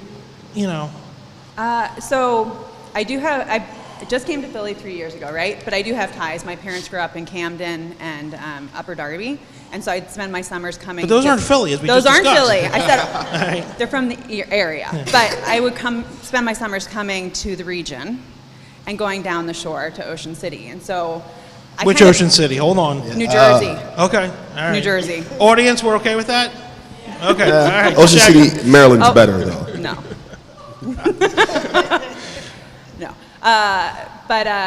So it wasn't a foreign city to me, but you always heard about DC or New York, or even Pittsburgh was pretty popular recently in terms of the way that the mayor, Peduto, kind of played against a lot of the climate things that were happening over the past few years. So when we came here 3 years ago, my husband and I were both like, what were we how do we miss this? Like, we don't want to leave. We love it here. It's been an amazing city, but it's a hidden gem, in my opinion. So I'll go next. So, and this is probably where I'll get the booze. But I'm originally from New York, and you probably hear it from my accent by the third word. So growing up in New York, and I'm specifically from Brooklyn, you know, when you said anything that's not New York is just not New York, right? But I grew up in the Poconos, so the Pocono Mountains, but I came to Villanova for college. So it's funny because I've been in Philly or the Philly area since college. So I've been here longer than anywhere else. But whenever I say like home, it's either the Poconos or New York to me. So, but for me, growing up, Philly was just another city, smaller than New York, but that had, you know, you learn about like the culture and the food and all those good things. But for me, I was like almost like you, where grew up from outside of the city. All right, so the person that grew up in the city. So I think growing up, you know, Philly seems big. You know, we know I grew up knowing that we were the 5th largest city, now 6th. You know, knowing the history and the importance of the city. But I went to school, my first time like living sustained outside the city, in Atlanta. And you know, when I would speak to people, they knew Philly for 3 things really. Cheesesteaks, everybody wanted me to break them with cheesesteak when I flew down. The Liberty Bell, and Meek Mill. So those were like, because he was popular then. Not Rocky? Not Rocky. That was like not the #1 thing they were taking. And so I realized that, you know, growing up from the city, thinking like, hey, we're a big city, that we do get missed a lot when you talk about, you know, the Northeast. And like even people don't correlate us to being so close to New York or DC. And so people are like, oh, I'm going to visit New York. I'm like, hey, come check me out. I'm like, that's far. I'm like, it's an hour and a half on the Excella. Like, come down. And so I think that's a perspective that I had to see from outside. So let's explore that a little deeper then. So over the last decade, though, I mean, you're all here now, right? And that's the important thing. So maybe not for the whole decade, but as you've been here and you're working here, what's the one thing that, you know, one day you had maybe the epiphany and you said, wait a minute, this is the place, this is the right, I want to be here, and it's because of what? What made that click and gave you that commitment to being here and being champions for the region? I can start that. So again, I lived out of Philly for about 7 years in college and working, and I moved back.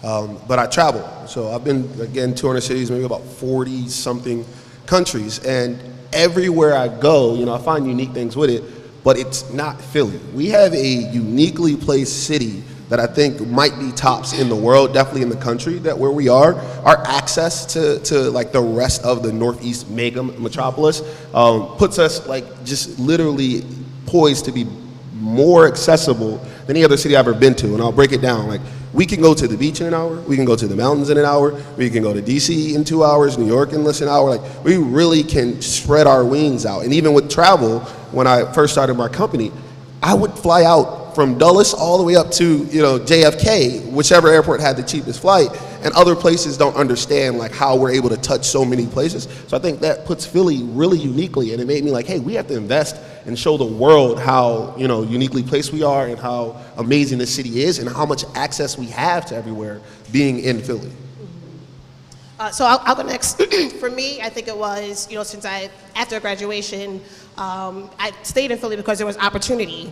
And then for me, there was always additional opportunity to advance my career. So I always looked at Philly as a great place to, you know, to come to college. There's so many different colleges here, and then to stay. So having stayed, there was always opportunity to be here and then to take those next steps in my career. So there's kind of two reasons for me. The first one is when we moved here, I had been living abroad. We had lived in Montreal, I lived in Germany, and I really wanted a lifestyle that didn't rely on a car.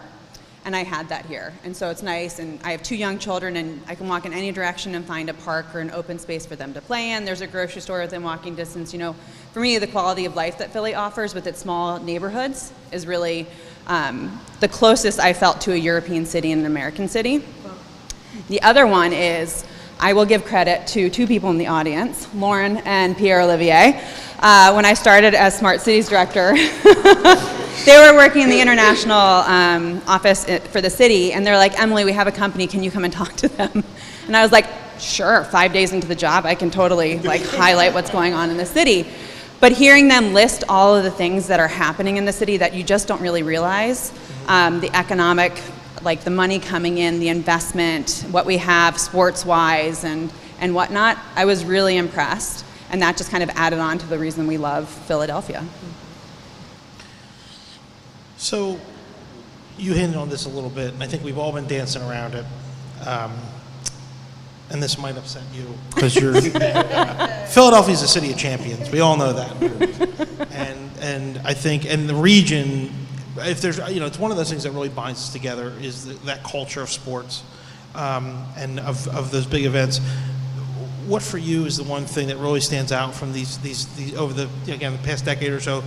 The great sports moments, the great championships, the things that the experiences, because it's really the one thing that everyone shares, right? It's one of those things that, and we've had quite a few of them. Some people haven't noticed that in other places, but we've had more than others. But what you're going to tackle me, aren't you, Emily? I can tell. I have a good response. Okay, or just something special with that you had a great experience you had. It's always interesting to hear because everyone got to. The Eagles won the Super Bowl. I remember I sat on my living room floor a bit in disbelief at first.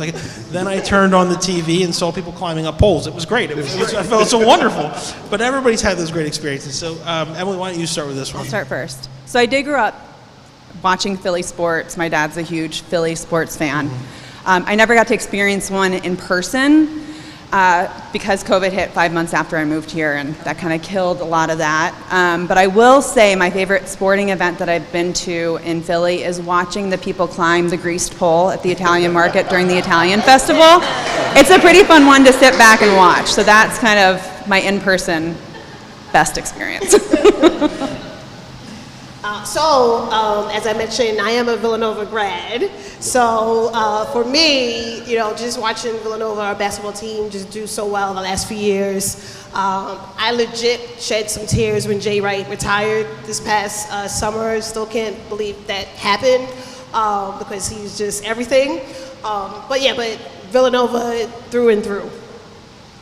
For me, one is when, not there, but it was just really a great story is when they stole Santa Claus's leg after the Eagles game. But of course, the Eagles winning the Super Bowl for me was really amazing. I had a watch party at the house. It was that last couple seconds. Tom Brady throws a Hail Mary. Some people are celebrating already. I'm nervous because I know it's Tom Brady. Until that ball hit the ground twice. It had to be down on the ground. I was real concerned. I'm right there with you because you were looking for that pass interference flag. I'm like, it's coming. And so once it cleared, clock hit 0, we all run outside. I lived in Mantua at the time, so not too far from the trolley. We go get on the trolley, we go downtown. And the energy it was just one of those times, like you said, where everybody was on the same page. You forgot what the problems of the city were. You forgot we all identified as Eagles fans, and it was like one of the proudest moments to be a Philadelphian. Yeah. All right, since we're on the Eagles real quick, and the season started last night, and the audience is definitely, you can tell, I saw some people sit up in their seats for this. Prediction for the season. Super Bowl champs.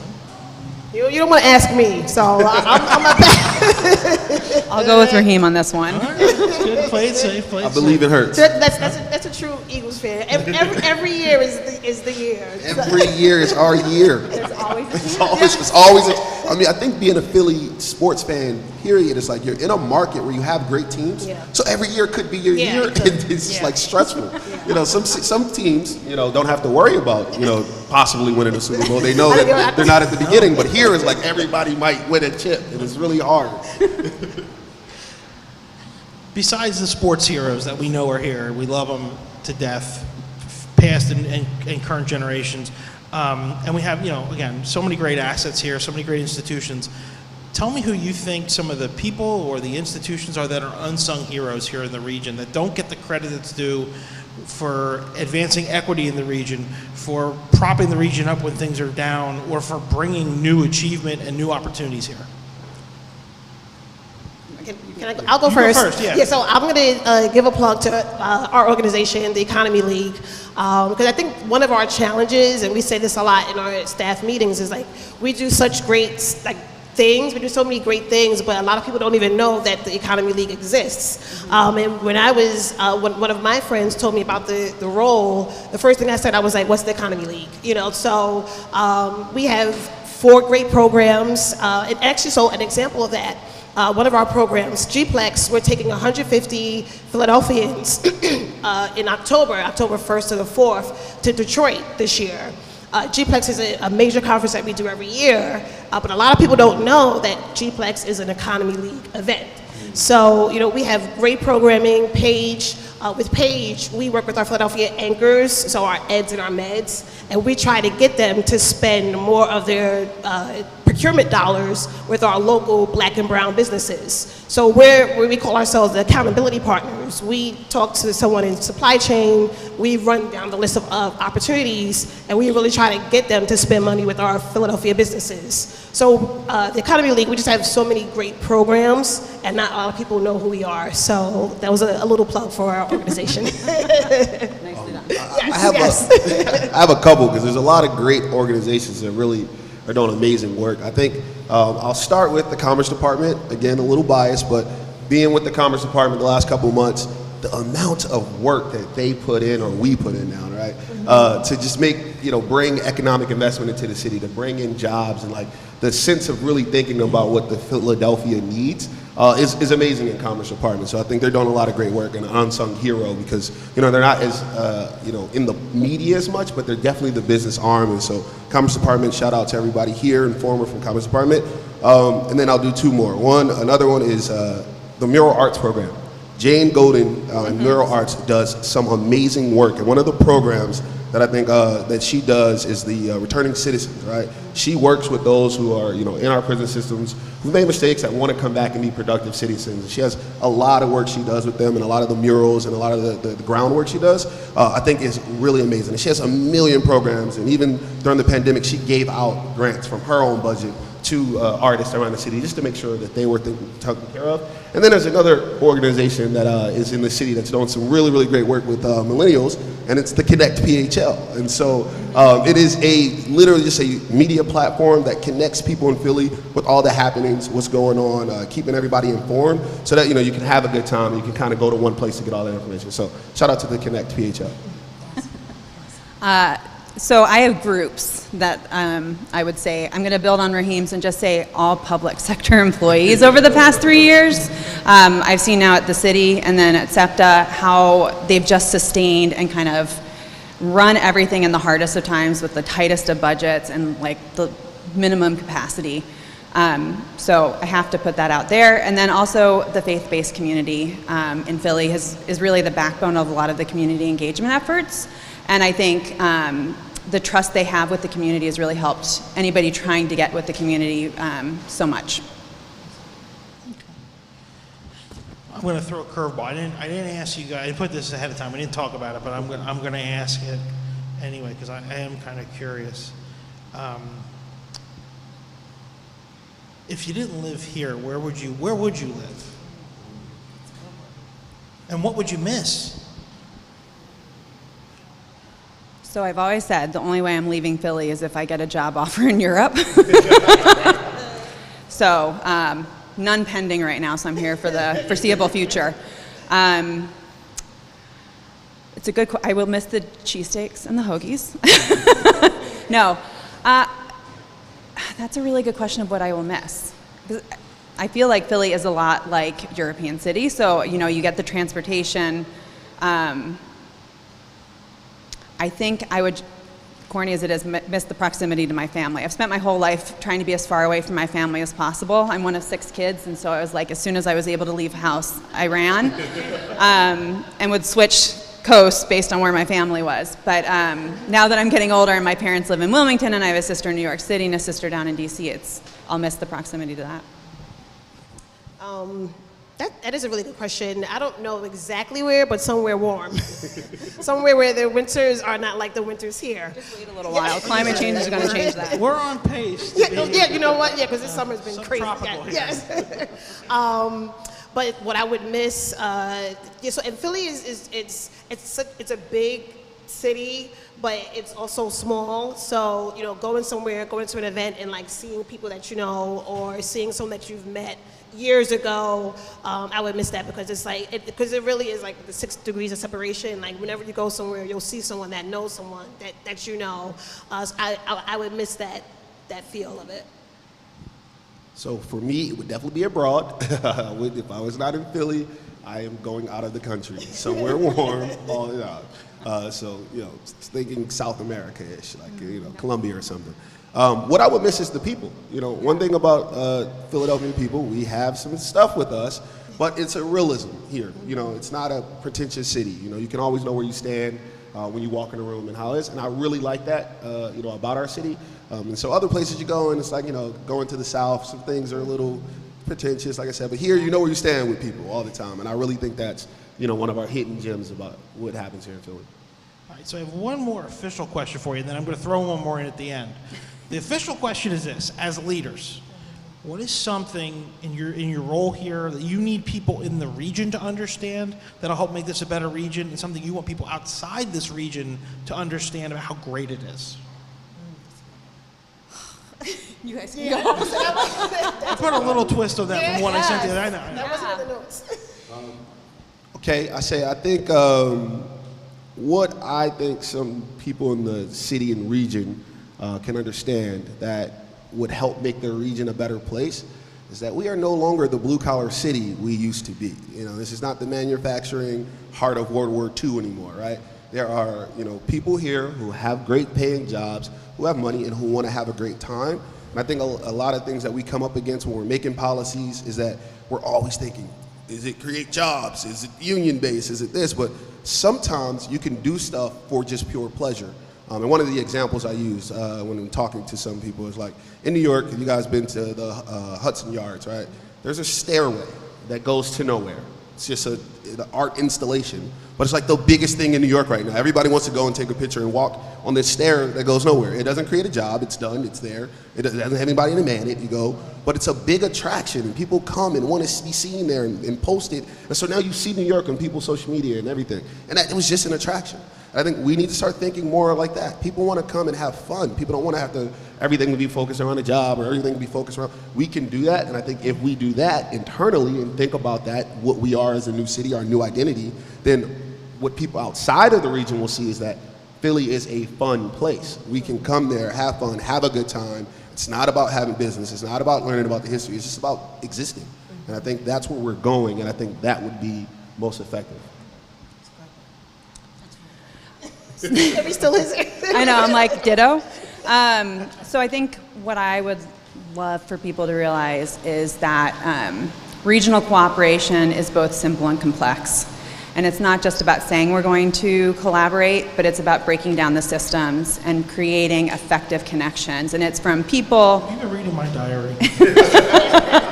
Maybe we're sharing one. 100%. Sharing brain cells here.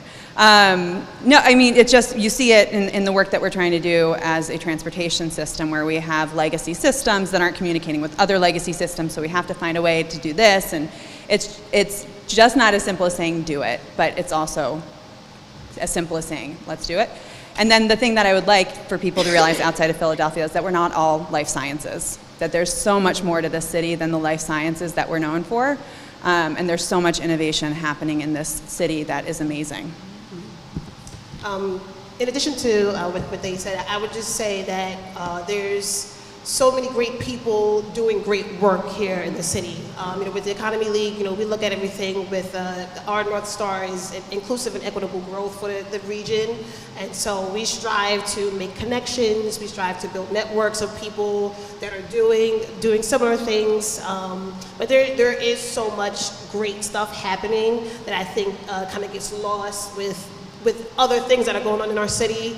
But there are some really hardworking folks here trying to make an impact, trying to help their communities, their neighborhoods, one neighborhood at a time type of thing. But there's a lot of great people doing great stuff. All right, so and this organically happened as you were all talking. Cheesesteaks kept coming up, so it wasn't planned. This isn't like a, you know, but okay. So I have a very strong opinion on this. I'm not gonna say what it is until you guys answer. If you get asked to judge Iron Chef cheesesteak, okay? When you go and bite into that cheesesteak, what's the key ingredient for you of the cheesesteak that you say that's a damn fine cheesesteak? Or now get this out of this is trash. I'll jump out on the ledge. Yeah, hang yourself out there. Fried onions. If it does not have fried onions, it is not an official cheesesteak. Okay. Fried onions. I love it. I love it. Please don't say whiz. Please don't say whiz. Please don't say whiz. No, God, no. This is why I love moderating, because my secret ambition is to be a game show host, and this is as close as I'm ever going to get. Like some kind of sneaky question. So I don't like it when it has the hard rolls. It has to have like a soft roll for me, and that's wow, what? Listen to the quick reaction am I upsetting from the people with audience. myself? Gotta toast the roll. The roll needs to be toasted. Emily, you might need security. We might need an escort for this. So my husband's from North Philly, so I'm gonna say that if it's not from Max's, it's not a cheesesteak. Okay. So I thought he was gonna I ask. thought- like, what's I your was favorite? That's what preparing I thought. I was prepared. I was like, oh, this is gonna start a fight. I gotta tell you, Emily, you I know. I'm sorry. I lost some points. to me the roll is the key. You need a good hard roll to keep all that grease in there, because It still gets sopped up in a Italian soft hoagies one. are on a soft roll. Hot sandwiches like a cheesesteak are on a hard roll. That is. We're gonna have to agree to disagree. I'm sorry. I mean, this is very upsetting. And with that, let's turn to the audience for some questions. Hey. Well, first we know they don't like any of these hard roll things. I mean, I'm not taking any questions. you better hope I break my chair at this point up here to distract everybody, because. Yes. Is this okay? Oh, right there. Yeah. Hi, Emily. It's Michelle Atherton from Ben. Oh, hello. Finally meet in person. So my question is for you. If you can speak to it, I don't know, it might be a little bit dangerous, but what would be on your wish list for SEPTA with the $500 million that's coming in with the Infrastructure Bill Act? And when is the bus getting to the Navy Yard? We're working on the bus thing. That's part of Bus Revolution, so it's a broader effort. With the $500 million, where do I begin? That's a really, I would love, like, I gotta be careful what I say. You're speaking for Emily. I'm speaking for Emily here now. You mean I would love. You mean to say KOP rail extension is what you mean. There you go. I was told I need to work on the KOP. The Mobility as a Service app that makes riding all the different modes of transportation in Philly so much easier. So that would be, but don't write that down. I want BRT that goes down Roosevelt Boulevard. Sorry? BRT down Roosevelt Boulevard. Not that I live anywhere near the Northeast, but it's the only cost-effective way to do it. So I wanted much better than a subway. I wanted to speak to a couple things. We are a fun place, Dave. Raheem knows this. I wrote a report back in my city government days about the boom of the tourism economy. So if you were sitting in 1993 in Philadelphia and you would have guessed whether Philly was going to become a convention city or a tourism capital, leisure tourism capital, you would have bet on conventions, because we had the first downtown convention center in the country, really the first real downtown one. And it was totally wrong, because my former colleagues in the labor movement screwed that up pretty badly for a long time. But the tourism economy here before COVID was unbelievable. We had some of the highest occupancy rates of any hotel in the country, and now we have a lot more hotels. So I think we've gotten that reputation as a fun place to hang out. I mean, obviously the recent and hopefully temporary spate of gun violence is putting a damper on that, but for sure we are fun. I wanted to turn to sort of like a more serious question in a way. Not that this wasn't a really fascinating discussion, but regional political cooperation in this region is pretty weak. from where I sit. And in my view, it's because we lack a lot of good connective tissue. Right? The Economy League used to be that back when we were much more prominent in the 50s and 60s. I run the Economy League, by the way. I was just going to say, introduce Jeff yourself. Ornstein, Economy League. That's my boss. we used to have a lot more strong connective tissue. We don't have really strong philanthropy that binds us together. So what is it that we can do? What often happens is that city government becomes a de facto convening entity here, and that's not good for regional cooperation because city government by definition is not regional. So wondering what your thoughts are on how we build new forms of connective tissue across county lines. I mean, obviously, Emily, you have to do this every day, but I'm interested in, Raheem, how you think about this, Janelle, how you think about this, Dave, as a county guy, how you think about this. Let me actually answer that first, if you guys don't mind, because part of the reason I ended up sitting here today was because of something that had happened over the last few years. And I agree that there's a lot of different groups that at times will claim a regional mantle or some subset of that. There's a lot of different stakeholders that again different agendas and I'm a county employee, so I'm going to steer clear of the pure politics of it. But look, everybody's got an agenda. So what I think it comes down to, and like I said, the reason that I'm up here today, it comes down to individuals below the elected level leading that charge. I think, and Emily, you touched on this, people saying, that everybody says we all cooperate, but the people who are actually going to do that work are the folks that are in the trench every day. During COVID, most people, know this now, Montgomery County was the first county in the region to get shut down by the state government. That was on a Thursday afternoon. By that Sunday morning, I had about 24 or more economic and workforce development leaders in the region on a conference call, and I pulled that call together. That wasn't somebody else, that wasn't the mayor's office, that wasn't our commissioner's office, that wasn't Governor Wolf's office. And I'm not criticizing anybody when I say that, but what we need and I will always say the proudest of my work, because I am, as you said, a county guy, fair criticism, or compliment. No, but it's an odd role, right? I mean, no one would think that. Why would somebody do that? Who cares about those other people or those other places? And the reality, I think it's the interpersonal relationships. And certainly we need great interpersonal relationships between our elected officials too. And that's just the ebb and the tide of those election cycles, and we'll see how those things go in the future. But for myself, for everyone up on the stage, we all need to work closer together. I know there's a number of people in this room who lead organizations. We all need to work closer together. We need to set the tone for other people. I think that's what creates real change and drives that. And whether they come along willingly or kicking and screaming, I don't care, but they got to come along, because that's, for our region, that's going to make the difference compared to who we need to compete with. I think from my purview, which again is going to be the after 5 economy, the entertainment draw, of course a lot of that transportation stuff, but I'll leave that over to you. I think it's about creating a regional identity that appeals to everybody regionally, right? And what I mean that way is, like, of course we know Philadelphia is a draw for the counties, right? They can come in and participate in the culture, the nightlife, the entertainment, work, whatever the case may be, and then they go back to the counties. But what is the draw to the counties for someone from Philadelphia?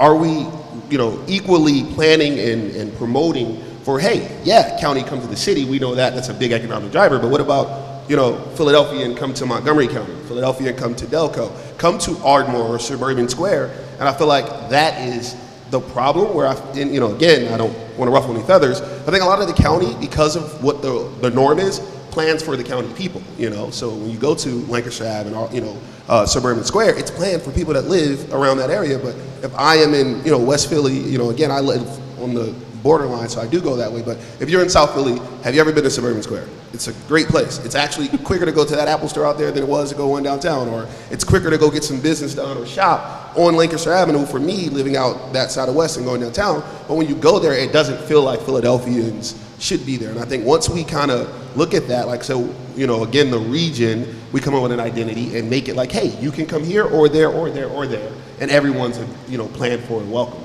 I just thank you for saying come to Montco or Delco and not saying Chester or Bucks. I appreciate that on a personal level. So I wanted to build on what you were talking about, kind of the connectivity of people, but I think the connectivity of infrastructure is really one of the key ways to create connective tissue, and I think we're going to see that more with a lot of the federal funding coming down to the cities and regions. You know, I'm deep into EVs, electric buses, fuel cell buses, and the infrastructure needed to sustain them. And the thing I keep coming back to is we're having these conversations somewhat in silos. We need to be sitting at the table with the city, we need to be sitting at the table with the regions, or the counties, surrounding counties, and all coming together and saying, what is the landscape for installing this infrastructure and how are we collectively paying for it? Because we're all gonna benefit from it. Instead of SEPTA saying, well, we're gonna set up bus charging stations here, the city's gonna do EV charging stations. You know, it's a waste of funds, it's inefficient, and I think it's a great way to start to create that regional collaboration. And that's part of it too, having the conversations. There's a whole new range of topics that we can get into. You know, that's just one example, and I think there's a new generation of leaders that want to get there, and again, those are the things that will set us apart and set us ahead of a lot of other places. It's just it's the will to do it. It's the will to succeed. I think we have one more quick question from anybody. Go ahead. This is it. This is the last one. Can't be about cheese sticks though, because Emily, we got to get her out of here safe. Anne knows me. It's okay. So thanks for one more question. My name's Ann Gemmel. In 2021, I was a consultant on a project from the Pennsylvania Department of Labor and Industry to shape the 5-year future of worker strategy. And the process that I led convened experts from all over the state. About 60 different experts chipped in. And the top recommendation that came out of that process, the top recommendation in the strategy was around regionalism. And the experts in that facilitated process concluded that regionalism should not depend on charismatic leaders like you, Dave, to do the right thing, that it actually needed funds. And well, I'll take the money too, don't get me wrong. No, I mean, charismatic leaders are really important, and leaders have followers, obviously, but that's not sustainable, right? Because when that charismatic leader gets a better job in DC, things can't fall apart. And so to your point, Emily, you know, the innovation, the infrastructure funding it galvanizes collaboration by paying for it. And so I think that when big grants come down and, you know, so I just wanted to hear your thoughts about, you know, there's two sources of funding. So what if we all agree that funding can help people collaborate, what do you think is the better or more likely source of funding?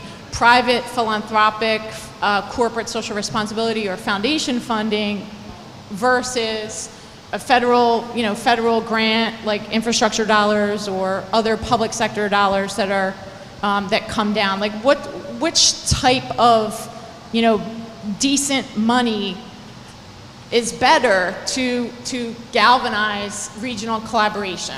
So I would say, and I mean this in all sincerity, it really is a mixture of both, and here's why. Because the money that comes down from the federal or state government, which everyone is very appreciative for, there are so many rules and regulations, and understandably so. Yeah. Yeah.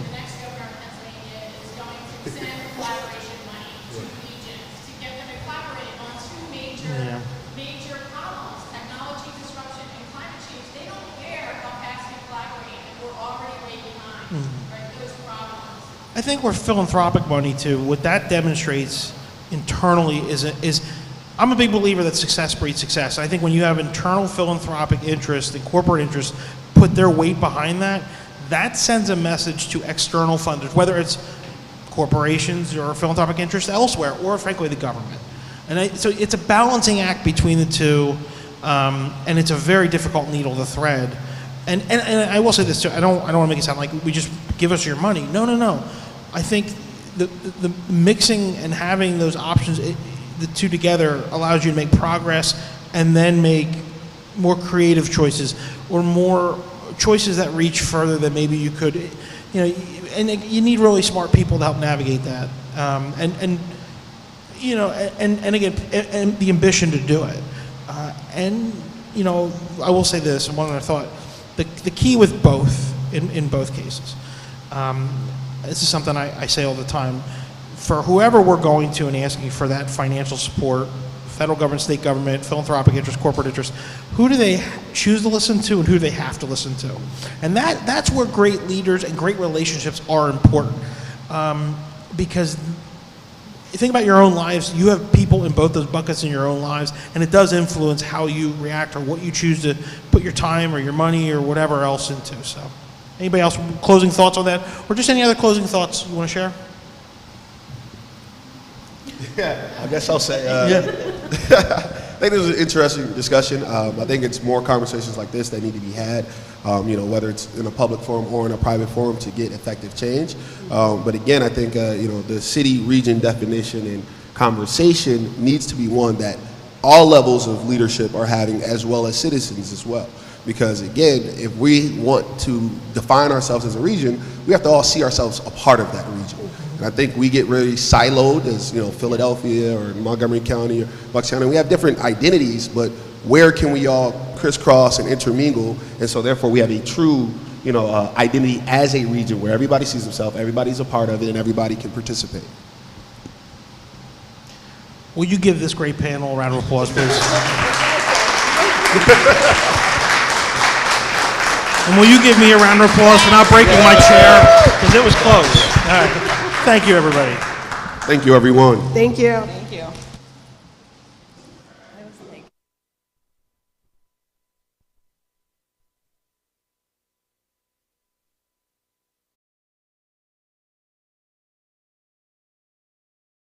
you.